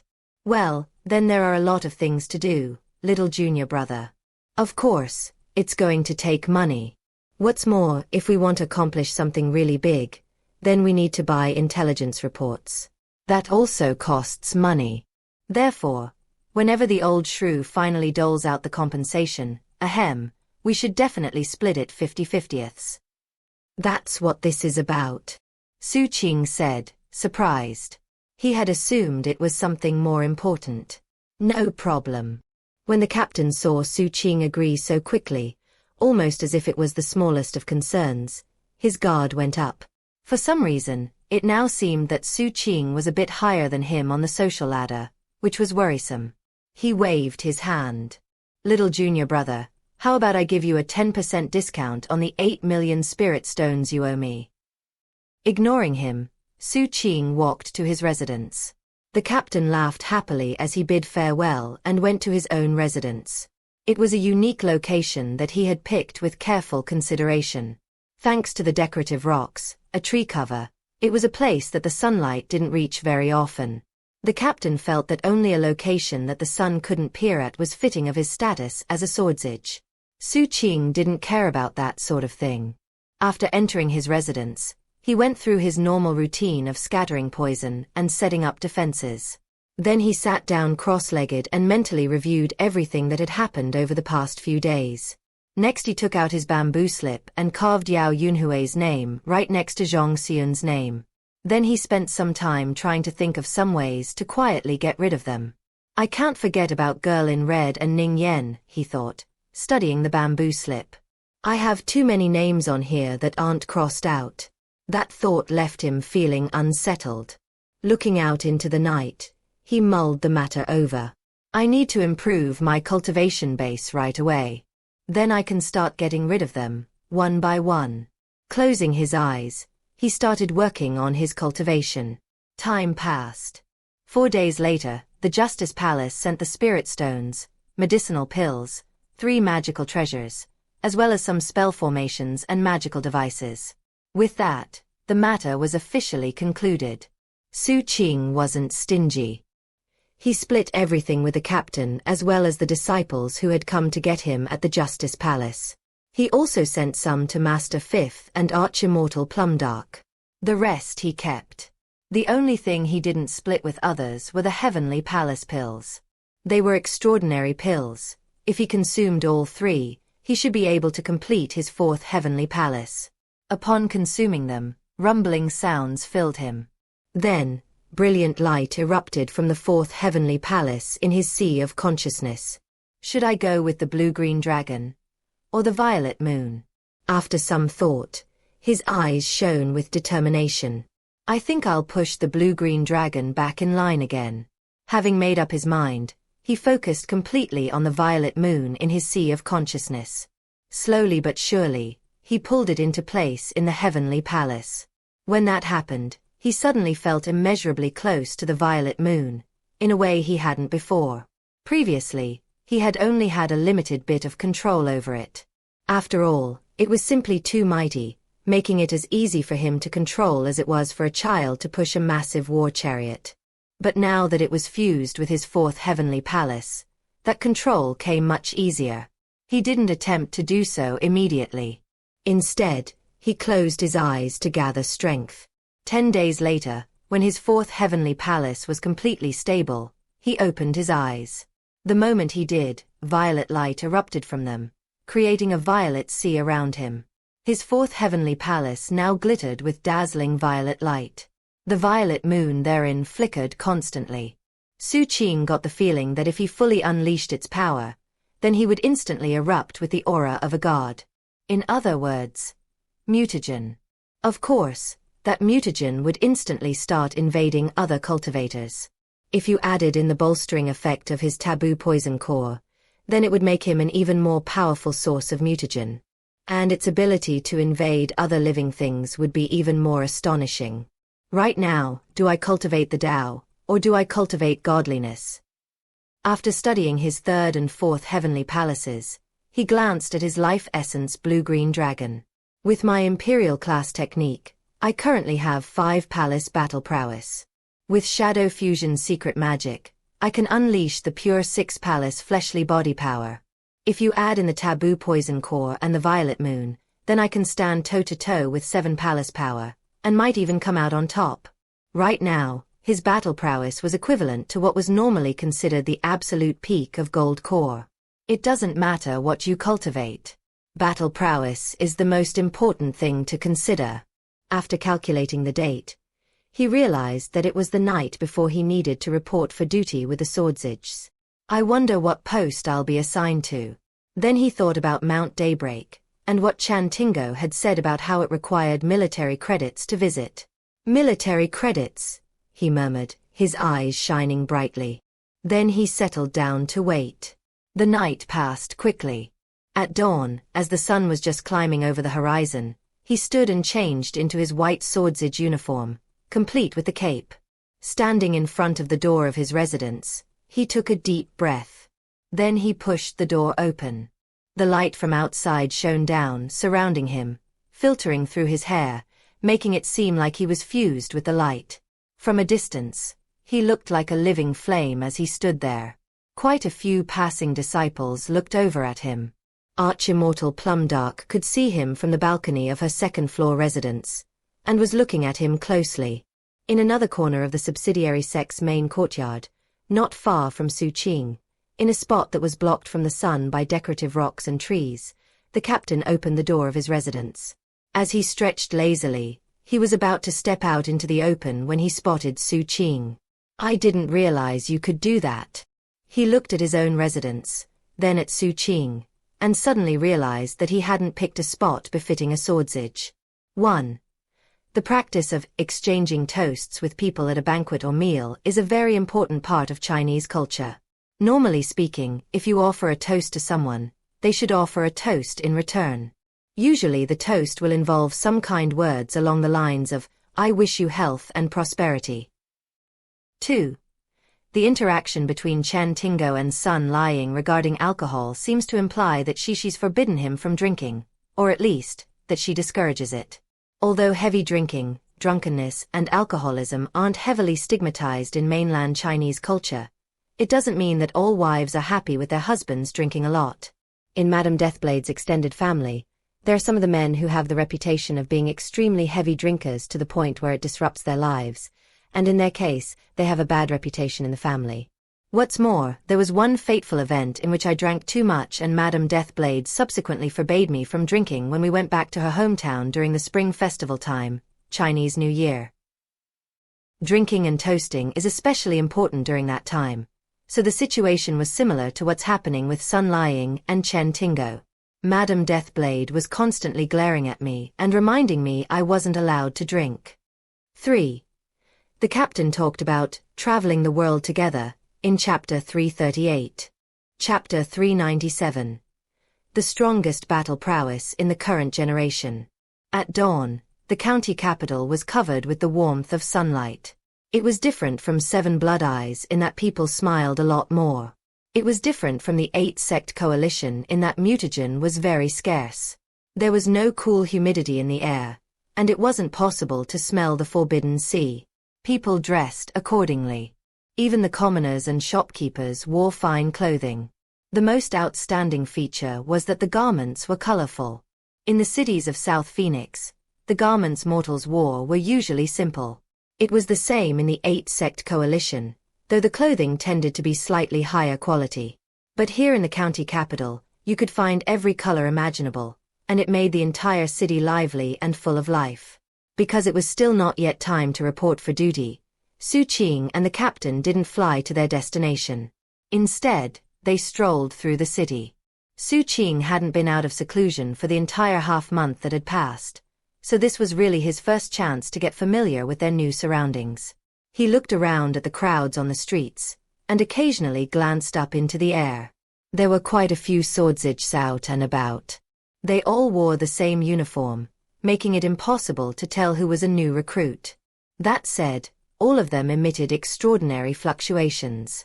It wasn't a surprise to Xu Qing. After all, this was the county capital, where the best of the best from all the provinces would end up. Master said a great era is coming, the captain said as he munched an apple and looked up into the sky. That's why there are so many chosen nowadays. There are a lot more swordsage recruits this time around than there usually are. However, little Ah Qing, you don't need to worry about sticking out as a newbie. Your eldest brother doesn't go into new places unprepared, and therefore, I spent a huge amount of money on some intelligence reports. As a result, I know the chosen from the various prefectures like the back of my hand. In fact, I also know a lot about the 3 big sects here, as well as the 2 non-human species. The captain looked very smug, as if he had spent his spirit stones in a very clever way. Xu Qing nodded. While Xu Qing preferred to take time observing new surroundings, the captain liked to spend money buying intelligence reports. Sadly, the Swordsage Palace doesn't sell information about the post assignments. The captain sighed in discouragement. Xu Qing looked at him and didn't say anything in response. Seemingly depressed, the captain took a vicious bite out of his apple.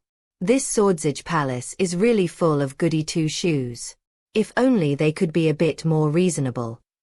Considering that the captain only got a 1-meter light, he was really feeling down about his post assignment. While Xu Qing had been working on his cultivation, the captain had repeatedly gone to Chen Tingo and others to ask for help. His hope had been that by giving gifts to the right people, he might secure a good post. However, all of that asking around just confirmed that it was impossible to pay for an assignment. The Swordsage Palace wasn't like other places. They were very strict, and only filled posts based on decisions made by the leadership. What was more, they had strict assessments to govern post assignments. Seeing how depressed the captain was, Xu Qing was planning to change the subject when something in the distance caught his attention. His expression flickered. The captain also looked over. Some distance away in the sky was a group of cultivators flying in their direction. They wore a very different type of outfit compared to what most humans wore. Although they were Daoist robes, they were form-fitting instead of loose. They featured an outer garment of woven gold thread, and an inner garment of silver. Though their outfits seemed strange, the fluctuations they emitted were astonishing and also unique. They included both men and women, yet all of them had skin as fair as snow. Their hair and eyebrows were just as white, as were their eyes. It made them look very holy. As they flew through midair, the sunlight hit their golden Daoist robes and created light refractions that made them seem even more dazzling and proud. Are they demi-immortals? The captain murmured curiously. Despite how many times he had gone out in the last half-month, this was his first time seeing cultivators from this species. Xu Qing studied them intently. These cultivators definitely were not human. In addition to the white hair and eyes, they also had white wings. And they conformed perfectly to Chen Tingo's description of one of the 2 most powerful non-human species in Sea Sealing County, the demi-immortals.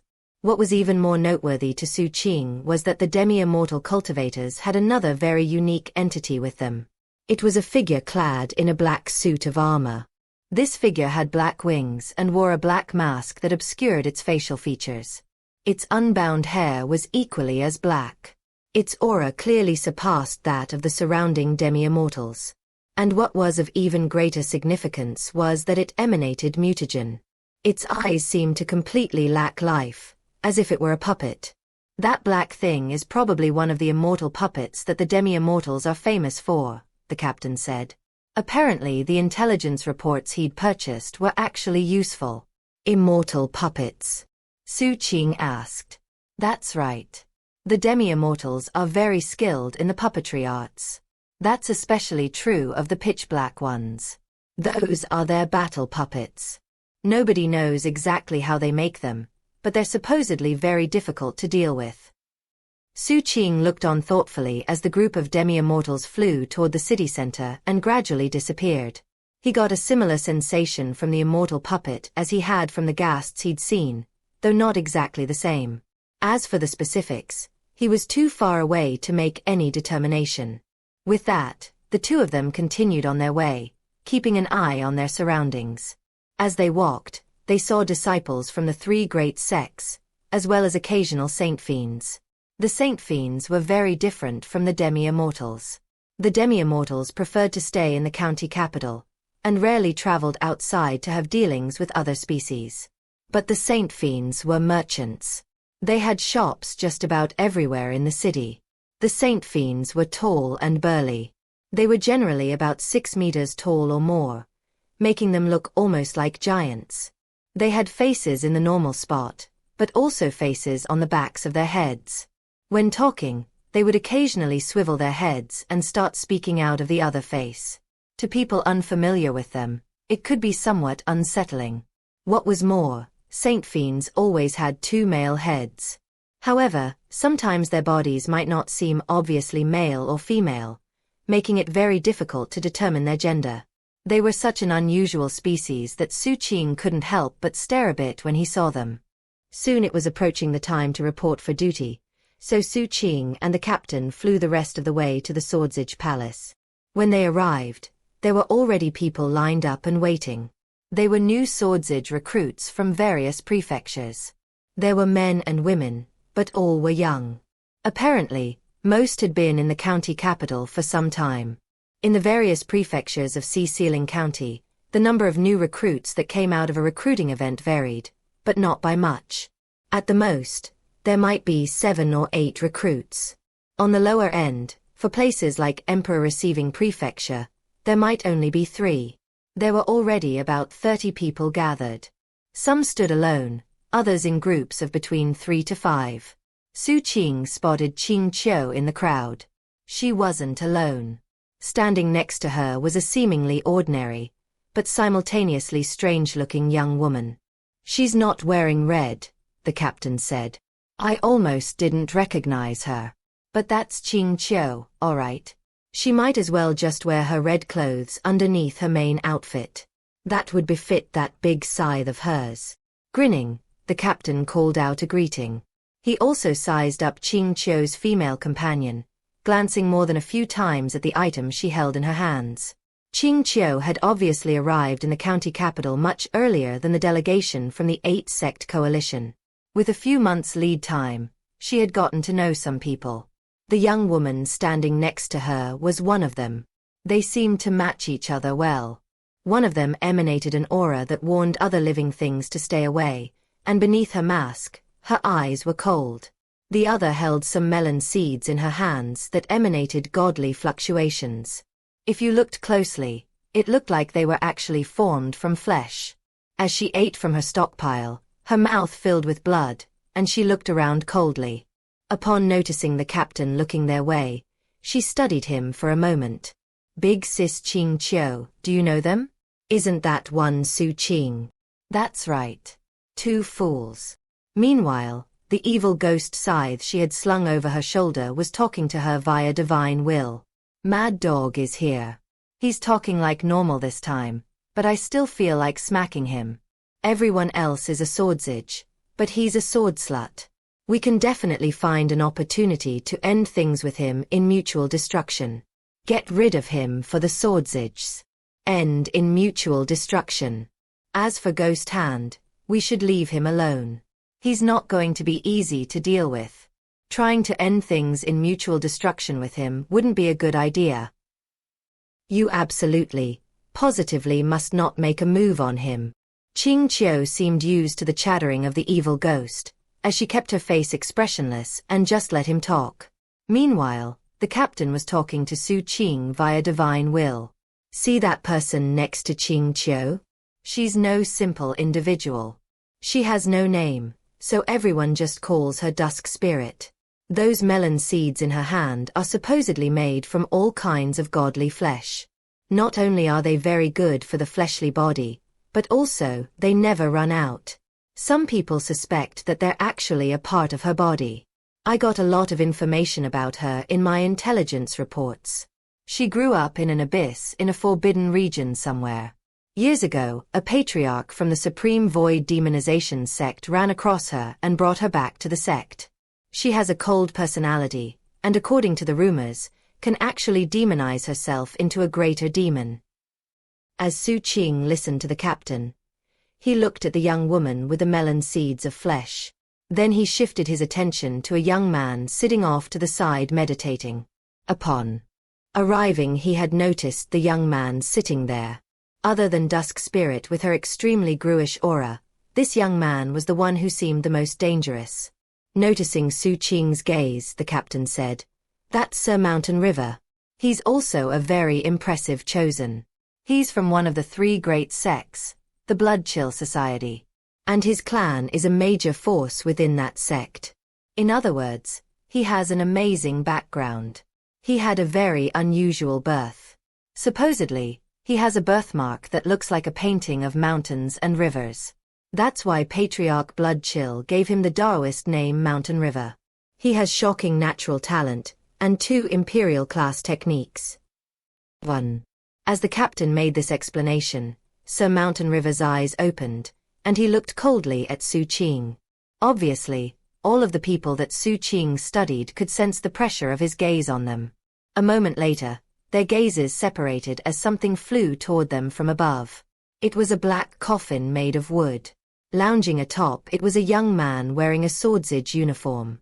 Somehow his swordsage uniform was very wrinkled. The young man also kept yawning as though he had just woken up. His arrival caused all of the swordsages present to suddenly go on guard. Xu Qing knew why. He immediately got a sense of profound danger from this person. That's most likely Wang Chen from the Supreme Ancient Lightning Order, who's come closer than anyone else from this generation in attaining the Supreme Ancient Lightning Body. Interesting. I can sense the aura of some sealing marks on him. Little Qing, I bet that what you see on the outside isn't his true form. His true form is inside the coffin. Ooh. Xu Qing nodded. From inside the coffin, he could sense the fluctuations of a life lamp. He had started on the continent of South Phoenix, then gone to Emperor Receiving Prefecture, and was now in the county capital. Along the way, he had learned and experienced a lot.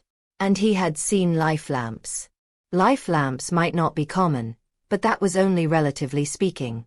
When you brushed shoulders with powerful experts and top organizations, it was impossible to not encounter life lamps. So many experts, Xu Qing murmured.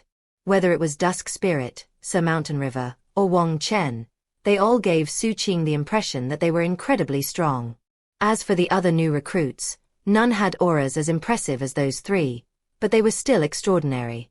Xu Qing knew that even though their auras seemed weak in comparison to his own, he couldn't afford to underestimate them. After all, he wasn't the only person in the world who knew how to keep trump cards hidden to use in a key moment to strike a fatal blow. Any person who had experienced as many life or death situations as he had would have trump cards. And they wouldn't reveal them unless necessary.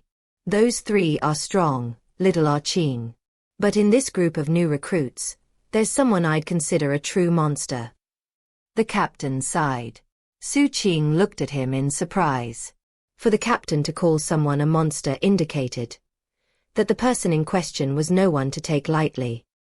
He was just about to inquire further when a terrifying aura suddenly weighed down on the area. It was such a powerful aura that everyone present reacted with visible surprise. Dusk Spirit stopped eating melon seeds. Wiping blood from her lips, her expression turned from cold to pleasant, even adoring. Sir Mountain River stood up, a reverent expression on his face. Wang Chen climbed to his feet, arranged his clothes, and suddenly looked ingratiating. As the aura filled the area, a booming voice echoed from above.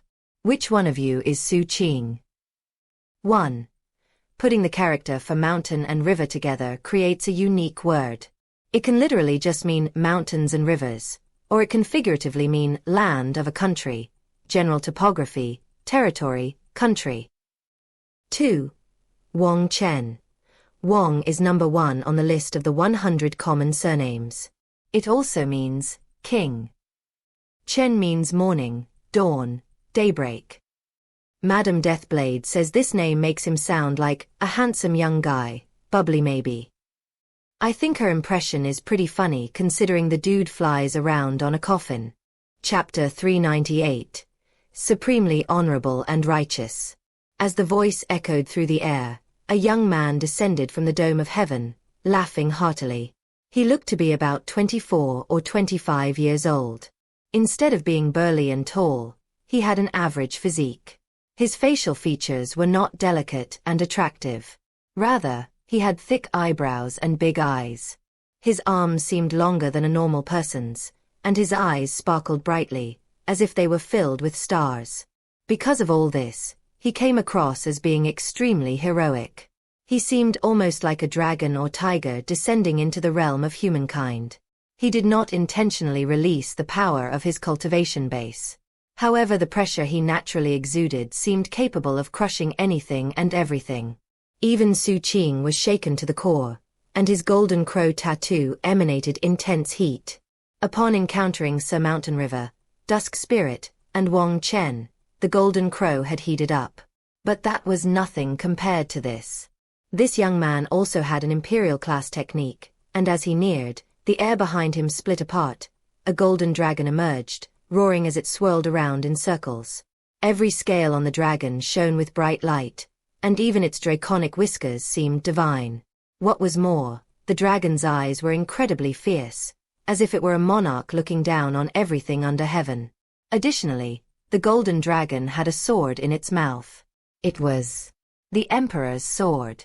Astonishingly, this young man had successfully gained enlightenment of the Emperor's sword. If that were all there was to it, it might not be so impressive. But to Xu Qing's astonishment, he could sense life lamps on this young man.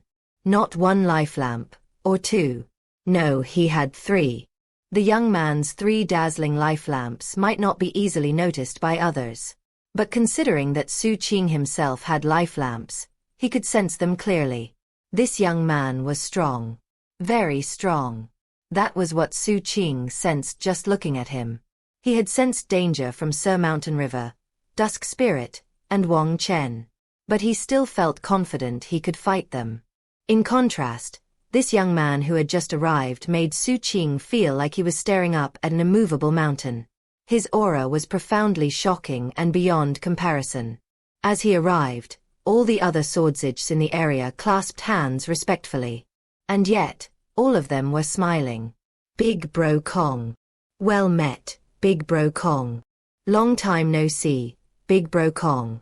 Your cultivation base has advanced yet again.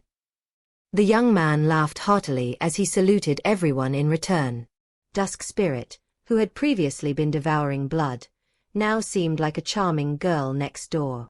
Apparently summoning her courage, she hurried over to the newly arrived young man and opened her mouth to speak. Before she could, he reached out and gently pinched her cheek. It's been a year, little Dusk Spirit. You've grown taller. Sir Mountain River and Wang Chen also hurried over and offered greetings with clasped hands. Big Bro Kong chuckled. You shouldn't go around looking so gloomy all the time, little River. Come on, smile a bit. As for you, Mr. Sleeps in a Coffin, why don't you come out drinking with me more often? As the young man loudly reunited with his friends, the captain sent Xu Qing an explanation via divine will. See that? That's the very same monster I mentioned earlier. Kong Xianglong. He was the number 1 figure in his generation among all of the sects in Sealing County. He reached the 10 palace level by age 24, which hasn't been done in the past 1,000 years. 1. There are lots of details about this guy in the intelligence reports I got. He has 3 life lamps and 2 imperial class techniques. One is the Emperor's sword, and the other is called the Golden Dragon Heaven Patrolling Scripture. What's more, one of the intelligence reports said that he has a taboo treasure fragment with a 5-fold ensorcelling. Last year, he used his 9-palace battle prowess to kill a nascent soul holy tide cultivator. Xu Qing could pick up on the faint hints of admiration in the captain's explanation, and he felt similarly. Kong Xianglong has a bold and heroic personality. He's straightforward, upright, and makes friends easily. In fact, most of the human enemies he makes end up becoming his friends. But he's brutal when dealing with non-humans. Supposedly, it's not uncommon for him to literally rip them to shreds. However, none of that is what I really wanted to emphasize. As the captain watched Kong Xianglong chatting with the others, his eyes glittered with open admiration. Little Ah Qing, some people seem nice, but are really stuck up. Other people practice what they preach. Based on Kong Xianglong's intelligence reports, I had a hard time believing that he's really that straightforward and upright. Therefore, I tapped into my skills to dig deeper.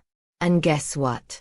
As it turns out, he really is one of those people who practices what they preach. His life lamps weren't gifts from members of the senior generation. He got them all on his own. And though he's a brand new Swordsage, I heard that he lived his whole life in the Swordsage Palace. Supposedly, he was born a servant. Later on, he risked his life and almost died to earn some military credits. After being allowed to use those military credits to practice cultivation, he slaughtered his way to the top. He crushed countless non-humans along the way, winning every fight, and braving death to rise to prominence.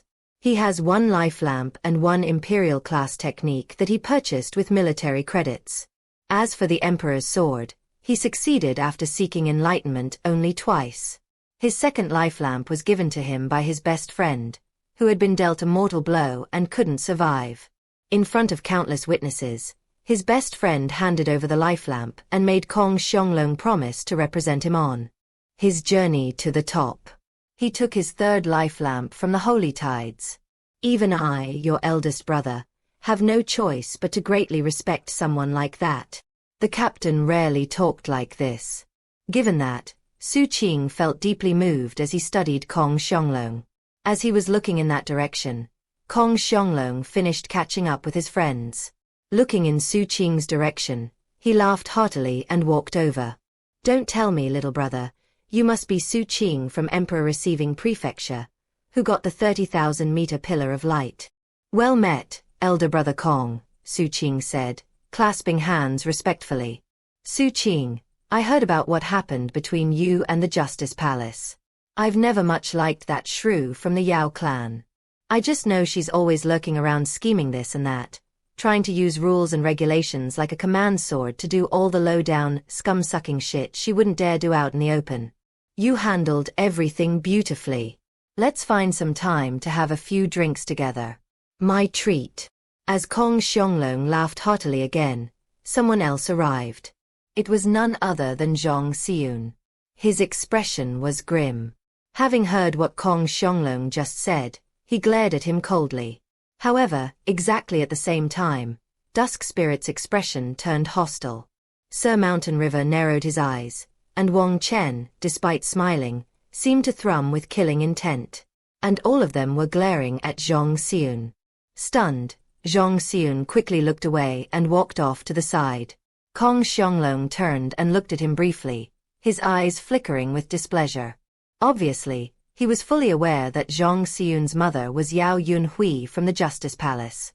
He also knew that Zhang Xiun's mother had done what she did for her son's sake. But Kong Xianglong couldn't bear it, nonetheless. He had grown up in the Swordsage Palace, working as a servant, and had thus been deeply influenced by their stated mission to defend humanity. He didn't mind a bit of stiff competition between Swordsages. But he absolutely hated underhanded infighting. And what he abhorred more than anything were tactics the likes of which Zhang Xiun employed. On the other hand, he already had a good opinion of Xu Qing. That said, he also knew that considering they weren't friends, saying too much could create a misunderstanding. Therefore, after flashing another smile to Xu Qing, he walked away. During the entire time, he didn't spare a single glance for the captain. As far as Kong Xianglong was concerned, a 1-meter pillar of light was a good indication that the captain wasn't a good person. As he walked away, His friends clustered around him. Xianxia wasn't comfortable being with a lot of strangers, so she declined Dusk Spirit's invitation to join them, and walked off to stand by herself. After she was gone, Sir Mountain River curiously asked, "Big Bro Kong, why are you being so friendly with that Xu Qing?" Wang Chan and Dusk Spirit looked similarly curious. Although none of them had any reason to dislike Xu Qing, none of them necessarily got a good feeling from him. That was especially true considering that he had supposedly earned the veneration of the Grand Emperor. None of them were very happy about that. Grinning, Kong Xianglong said, "You listen to me. If you want to be hostile to other people, that's fine. But don't dare be hostile toward Xu Qing. The thing about the veneration of the Grand Emperor is a sham. Forget about that. But what is important is that his answer to the Grand Emperor's question got him a 30,000-meter pillar of light. And that means you couldn't find a more trustworthy fighting partner than him." "But Big Bro Kong," Dusk Spirit said softly, her eyes shining with clear admiration, "you got 26,100 meters. You're equally trustworthy." "That's exactly my point. I know more than anyone what a 30,000-meter pillar of light indicates regarding one's inner qualities. Trust me, all of you, I'm a good judge of character. If you make friends with him, you'll have a friend for life. That said, I do need to find an opportunity to tell Xu Qing to be careful about that eldest brother of his with the 1-meter light. All it took was one glance at him to know that he's an unsavory character." While Kong Xianglong was conferring with his friends, the captain was giving advice to Xu Qing. "Little Ah Qing, I take back what I said. I get the feeling that although Kong Xianglong looks nice, we probably shouldn't get very close with him." Surprised, Xu Qing looked at the captain. The captain cleared his throat. "Just remember who your eldest brother is. Me." The captain had noticed how friendly Kong Xianglong was with Xu Qing. People as friendly as that were easy to start treating as an eldest brother, and therefore, the captain was now on guard. Xu Qing grinned, took an apple out of his bag of holding, and handed it to the captain. "Have an apple, eldest brother." The captain immediately brightened up. After taking a big bite and realizing how sweet the apple was, he waved his hand magnanimously. "Ah, whatever. You still owe me all those spirit stones, but, I'll give 30% off." Xu Qing's smile faded and he turned to look in the direction of Kong Xianglong. The captain sighed. "Fine. 70% off." Xu Qing was about to reply when his face suddenly turned somber. The captain stood straighter. All the surrounding Swordsage reacted similarly. Everyone looked in the direction of the Swordsage Palace. The massive palace looked like one huge building, but the reality was that it contained a maze of smaller palaces. As for the new Swordsages, they were outside, directly in front of the palace and in front of its external hall. The hall had a gold-plated roof, green tiles, and red columns. It was grand and magnificent, with dramatically sloping eaves. It had another name, and that was Oath Hall. As the crowd went silent, footsteps rang out from inside the palace. Then, 5 figures appeared, walking out into the brilliant sunlight. One person led, 4 followed behind. The one in front was middle-aged. He stood tall and straight in his government uniform, looking threatening without being angry. There seemed to be numerous versions of himself superimposed over each other, as if he contained 10,000 Daros. He even seemed to thrum with the sensation that he might soon reach the level of 100 million. The 4 people behind him were all elderly. All of them also had countless superimposed versions of themselves. They were some distance away from 100 million, but they still emanated heaven-shaking, earth-shattering auras. "I am Master Full Spirit," said the middle-aged man, a deputy palace lord of the Swordsage Palace here in Sealing County. "Behind me are the 4 honor guards of the Swordsage Palace here. We will preside over the oaths and ceremonies today. We will bear witness to your vows and announce your posts. Now read the decree." One of the honor guards stepped forward and spoke in a loud voice. Title 1 of Swordsage law is. The ceremony actually wasn't very complex. As the honor guard explained the rules, All the swordsage present listened intently. Xu Qing's expression was somber. It was the same with everyone else, including Kong Xianglong and his friends. Before long, the rules had been read. Swordsage law is divided into 3 titles, 7 subtitles, and 69 chapters. You must commit all of that to memory. You swordsages are all from different prefectures. Each prefecture has its own laws based on the local character and customs. As new arrivals, it's normal for you to come in with lofty ambitions and proud attitudes. That's fine. But that's only acceptable at first. And there's something you need to keep in mind. Swordsages are fellow combatants who must be able to fully trust each other. In that respect, we're different from the sects you come from. Sects prioritize profit above all else. But the Swordsage Palace prioritizes responsibility. We prioritize humankind. And we prioritize trust in each other. That is the first thing about yourself that you must change after becoming a swordsage. Starting today, you'll undergo 7 days of special training. Afterward, you should be able to master some special secret magics available only to swordsages. You'll also learn about various histories and traditions of humankind, as well as the customs and characteristics of other species. If you pass the test at the end of the training, you'll be assigned a post. If any of you fail to pass the test, then you won't be given a post. Xu Qing. Take 9 steps forward. Xu Qing took a deep breath. As all of the surrounding swordsages looked on, he walked forward. 1. Kong Xianglong. Kong is listed number 99 on the top 100 surnames list. Xiang means auspicious, propitious, and Long means dragon. Kong has a long O sound, so it does not sound like Kong from King Kong. Xiang sort of rhymes with the English word song, except that the first sound is halfway between S and SH. Long also has a long O sound. It rhymes with the first syllable Kong, but does not sound like the English word long. To hear it pronounced by Google, go here and click the Listen button. Madam Deathblade says this name makes him sound like an old-school nerd. Given the description of his character in this chapter, I think the name matches him perfectly. Chapter 399. A Legacy from Ancient Time. Noon had passed, and the sun had shifted. Sunlight no longer streamed down onto the Oath Hall. Instead, it was focused directly on Xu Qing. As he stepped out from the group of swordsages, he looked particularly eye-catching. The captain looked at him, sighing inwardly and feeling very pleased that this was his little junior brother. Qing Qiu was in the crowd, and though she betrayed no reaction even underneath her mask, in her heart she felt a swell of dislike. Turning, she looked off in the direction of South Phoenix. She didn't like sunny days. She preferred when it was snowing.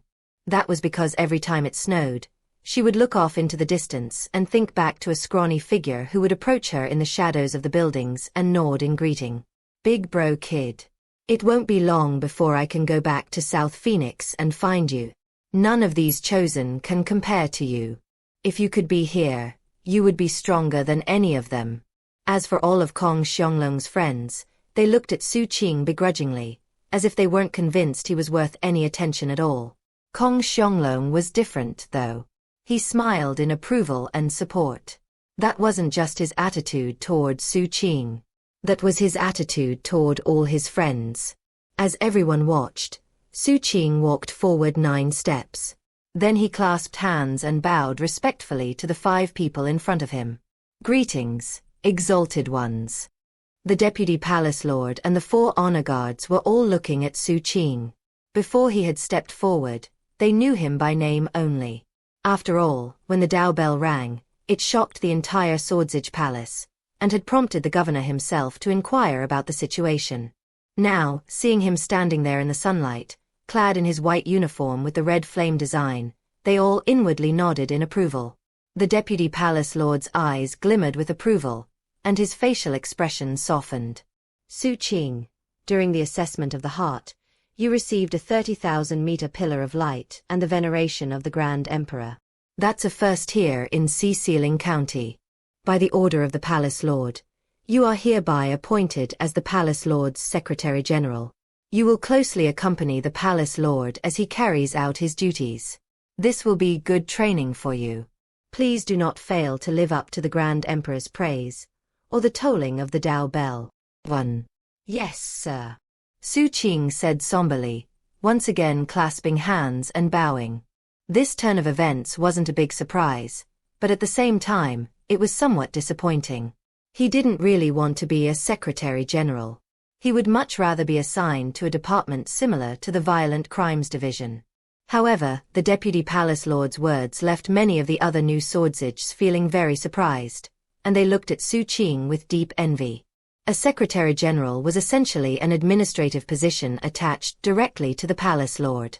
Occupying a post like that didn't come with any direct authority. However, a Secretary General was a representative of the Palace Lord, and would be treated with utmost respect by everyone. What was more, there had never been a Secretary General in the Swordsage Palace before. Xu Qing was the first. This went to show how much the Palace Lord valued Xu Qing. Beyond that, it was a public announcement showing how significant it was to receive a 30,000-meter light in the assessment of the heart, and also the veneration of the Grand Emperor. Going forward, it was a given that all new Swordsages would place much more importance on the assessment of the heart.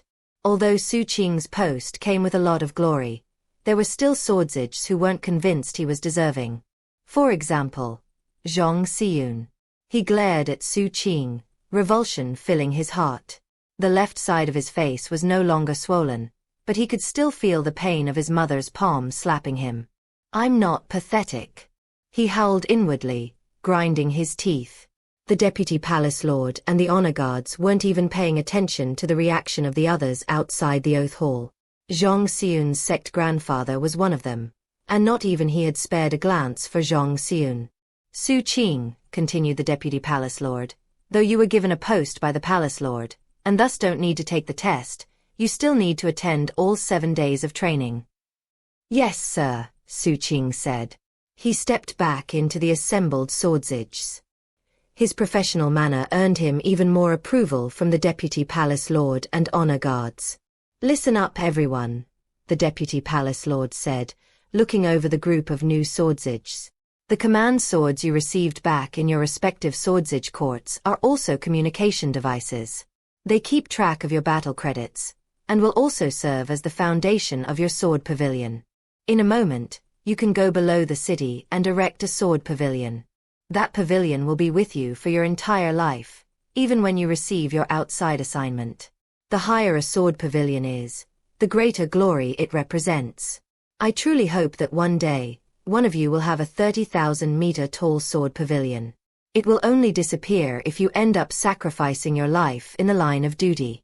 But even if that happens, your name will remain in the Oath Hall for future generations of Swordsages to see when they swear their oaths." With that, the Deputy Palace Lord flicked his sleeve, and the hall behind him glowed with brilliant light as the door opened. The hall had a dimensional space inside that was much larger than the exterior. Inside of it were innumerable command swords. Some were intact. Others were severely damaged. Some were only fragments. Apparently some of the command swords had been completely destroyed when their wielders died, and were represented by memorial tablets. A brave and heroic aura surged out from inside the hall. There were simply too many memorial tablets and command swords to take in. They were everywhere. They represented all of the Swordsages who had fallen in battle throughout the countless years that had passed in Sealing County.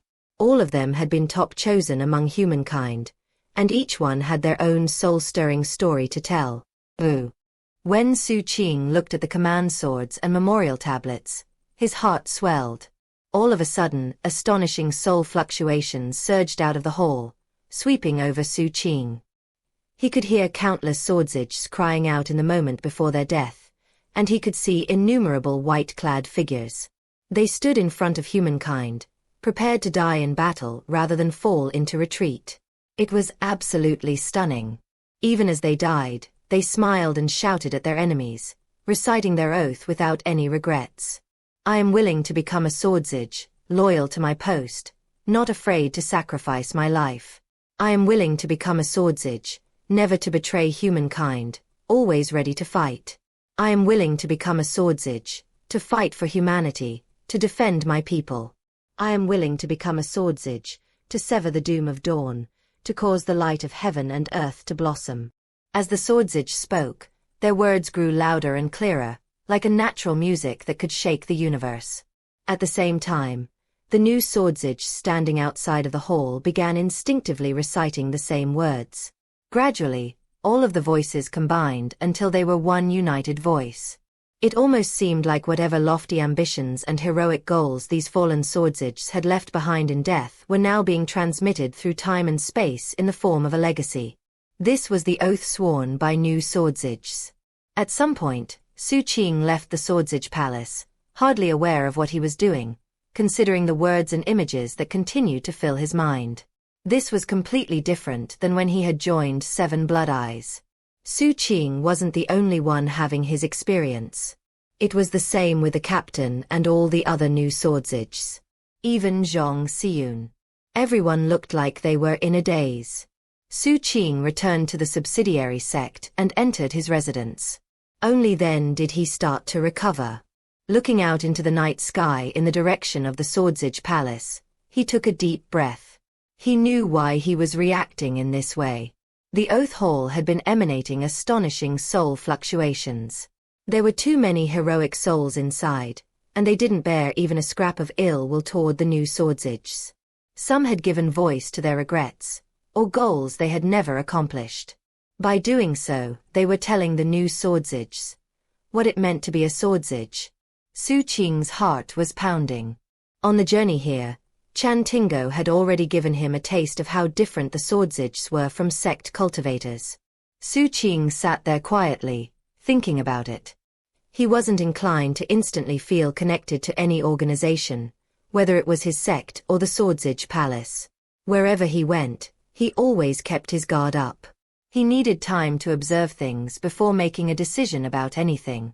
Eventually, Xu Qing took a deep breath and collected his thoughts. Then he took out his swordsage command sword. After reporting for duty and swearing his oath, the command sword was different. Its internal functions had been activated. After inspecting it, he sent divine will into it, which was when he saw all the details about military credit. Military credits were very important to swordsages. Anything they wanted to get from the swordsage palace had to be purchased with military credits. Xu Qing even saw life lamps and imperial-class technique legacies. However, the military credit cost for those things was immense. What was more, some of them required battle credits. Military credits and battle credits were different. The former could be earned through all sorts of missions, whereas the latter could only be awarded. What was more, there were 5 grades of battle credits. Grade 1 battle credits were the rarest. Grade 5s were the most common. Xu Qing scanned the basic information, then looked at the legacies that were available. Eventually, he found Mount Daybreak. To get into Mount Daybreak, I'll need 3 million military credits and a Grade 3 battle credit. Seeing that, his eyes filled with determination. I have to think of a way to start building up a lot of military credits. A similar scene was playing out with the captain, who was currently in his own residence. As he studied the information in the command sword, his eyes started to shine. So much good stuff. Breathing unsteadily, he looked through all of the imperial-class techniques and similar things, until eventually he saw something that caused his eyes to light up with intense desire. A fragment of the ancient Tao Righteous Bestowal Edict. I looked around forever for this technique. I can't believe it's here in Sealing County. As his eyes glittered, faces appeared in his pupils, their eyes just as wild as his. Eventually he composed himself, took a deep breath, and looked in the direction of Xu Qing's residence. Little Ah Qing, your eldest brother said he would travel the world with you, and I'm going to do everything I can to make it happen. As long as I can get this righteous bestowal, then I really can travel the world with you. 3 days after the swearing of the oath, the 7-day period of training began. It was held in the Swordsage Palace in a study hall and started at dawn. All 51 of the new Swordsages were there waiting. No one was late. The study hall was different from an ordinary hall. It was filled with tables and looked like a classroom. Xu Qing sat on the right-hand side, behind the captain. To his left was Qing Qiu, and to his right was Kong Xianglong. As always, Qing Qiu pretended Xu Qing didn't exist, while Kong Xianglong chatted with him amiably.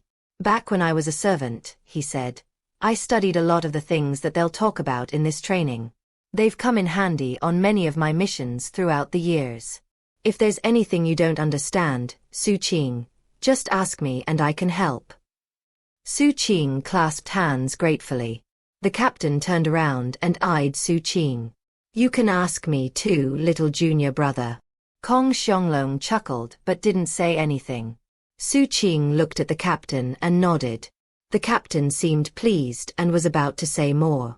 Instead, he quickly swiveled and faced the front, as did all the other swordsages. Someone had entered the study hall. It was a middle-aged man in a black Daoist robe. He was thin, with sallow skin that made him almost seem sickly. Though he had a nascent soul cultivation base, he coughed as he trudged along.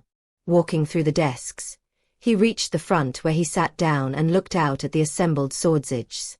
I don't like being interrupted when I lecture, he said. So if there's something you don't understand, it means your powers of understanding are weak. Anyone who interrupts me will be asked to leave. Oh, right. You can call me Ailing Ghost.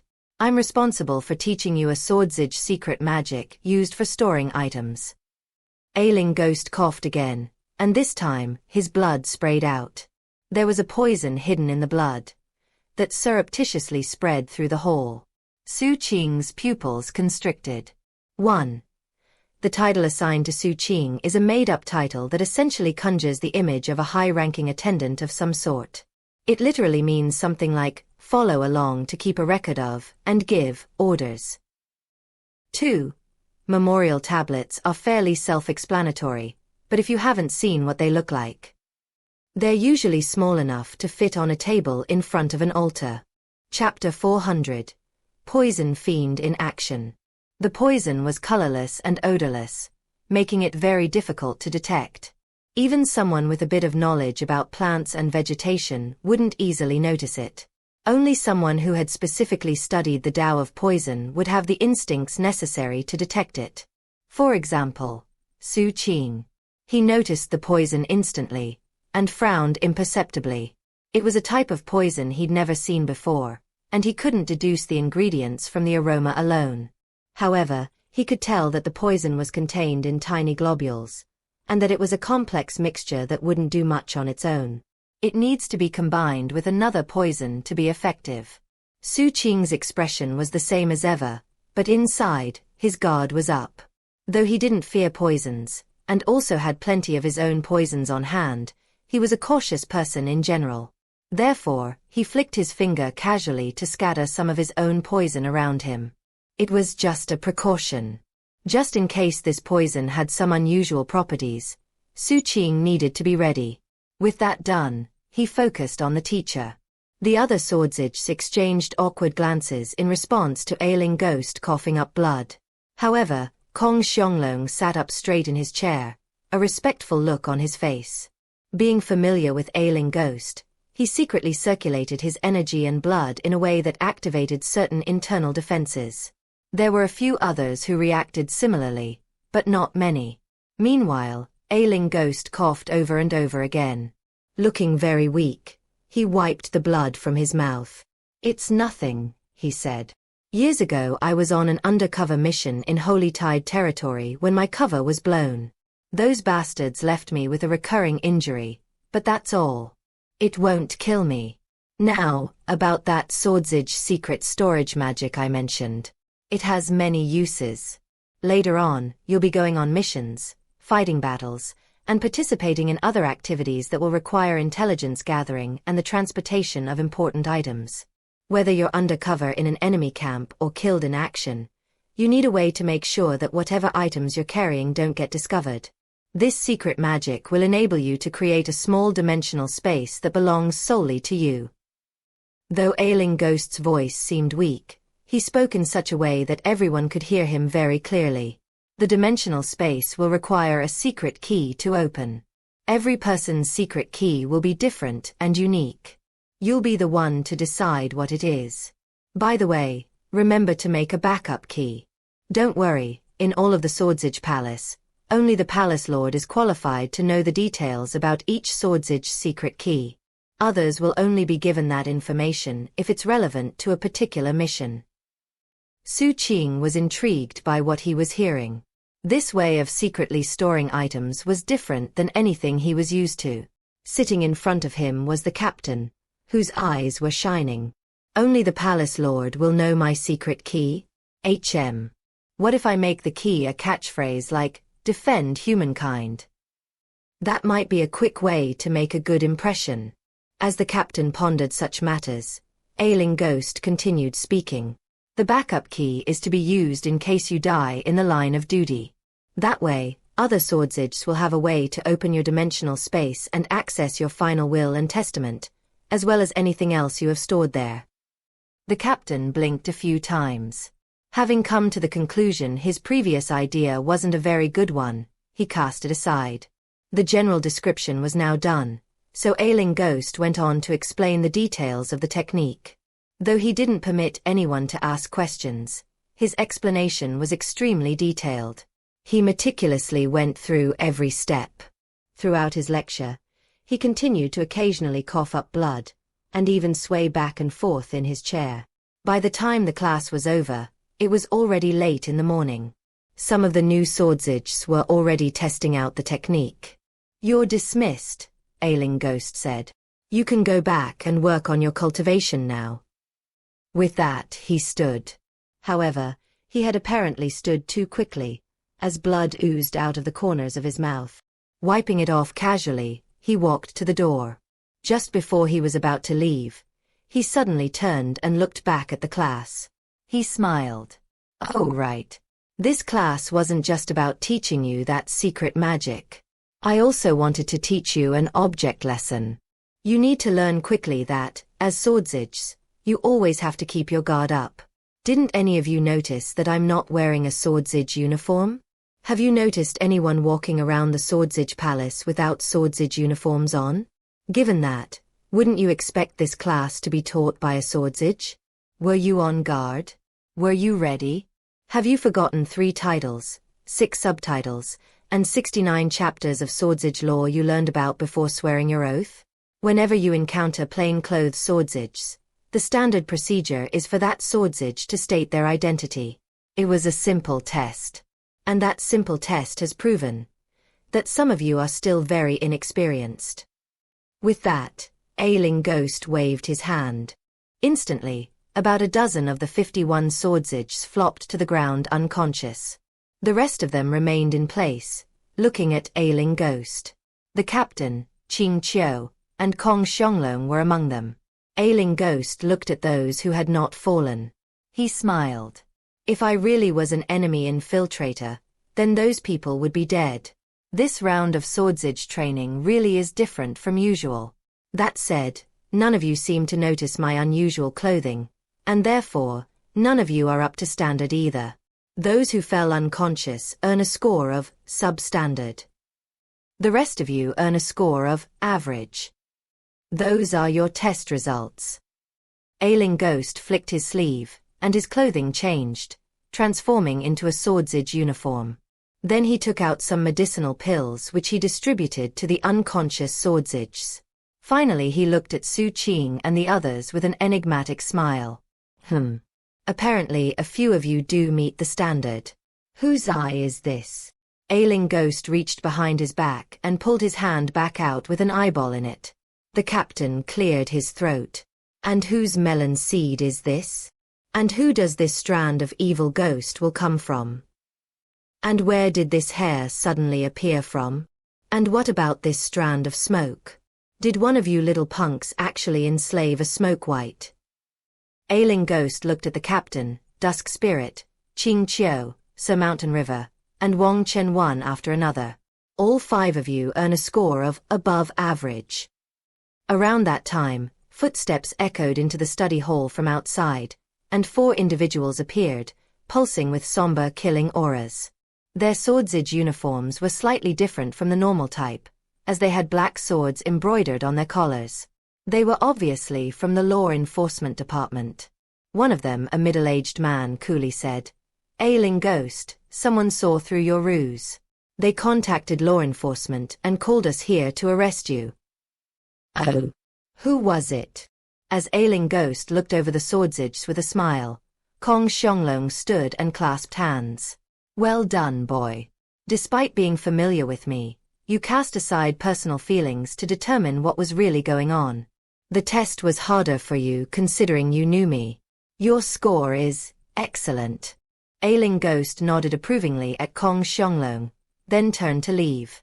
Before he could, the captain cleared his throat apologetically. "Exalted One, I still have one more eye left." Stunned, Ailing Ghost looked over at the captain. "In your bag of holding." The captain blinked a few times. Ailing Ghost looked down, checked his bag of holding, and then pulled out an eyeball. He examined it with glittering eyes, then sized up the captain. "Very well done. The fact that you got that in there without me noticing is impressive. It's a somewhat cheap trick, but still effective. You also earn a score of excellent. By the way, what's your name?" "Chen Erniu," the captain replied cautiously. Ailing Ghost looked at him deeply but didn't say anything further. He had obviously heard the name. Shaking his head, he turned again to leave. Xu Qing hesitated as he looked at the feeble Ailing Ghost, surrounded by poison. It seemed obvious that Ailing Ghost was skilled in the Tao of poison. Presumably, his internal injury produced a poisonous energy that he had turned into a weapon of sorts. Back when he had been coughing up blood, Xu Qing had taken precautions by scattering his own poison. However, he wasn't sure if there might be any unexpected reactions between his poison and that created by Ailing Ghost's injury. Not wanting to take any chances, Xu Qing stood. "Exalted One." Ailing Ghost yet again stopped in place and turned to look at Xu Qing. He had been paying attention to Xu Qing the entire time, assuming that someone with a 30,000-meter pillar of light would be impressive. In the end, he had been a bit disappointed. Although it was good that Xu Qing didn't fall for the poison trick, it was a big negative that he didn't notice the situation with the incorrect clothing, and also didn't unleash any secret moves. That indicated to him that Xu Qing wasn't adaptable and quick-witted. However, now that Xu Qing had called out to him, he suddenly felt anticipation. "Did you manage to secretly put something on me, Xu Qing?" Xu Qing nodded. "What exactly is it?"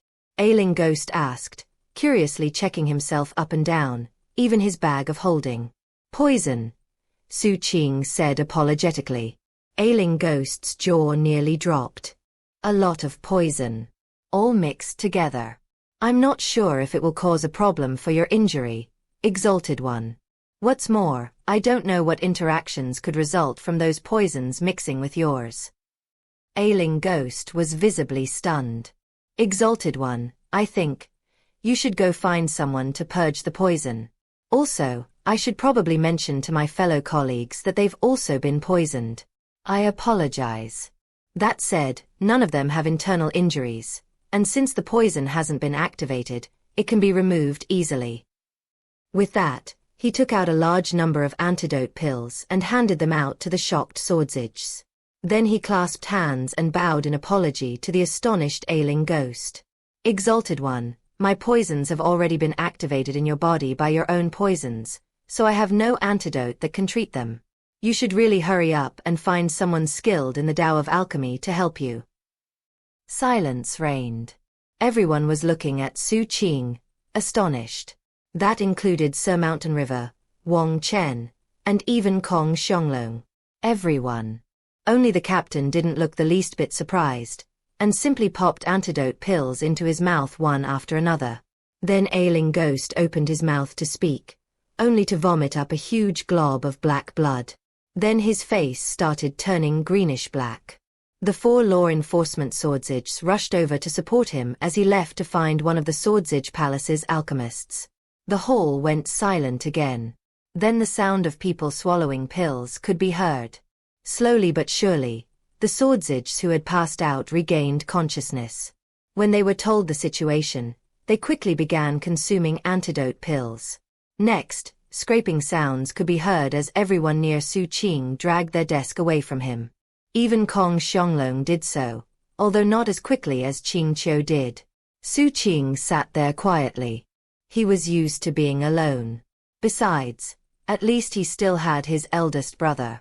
The captain seemed to be taking it all in stride.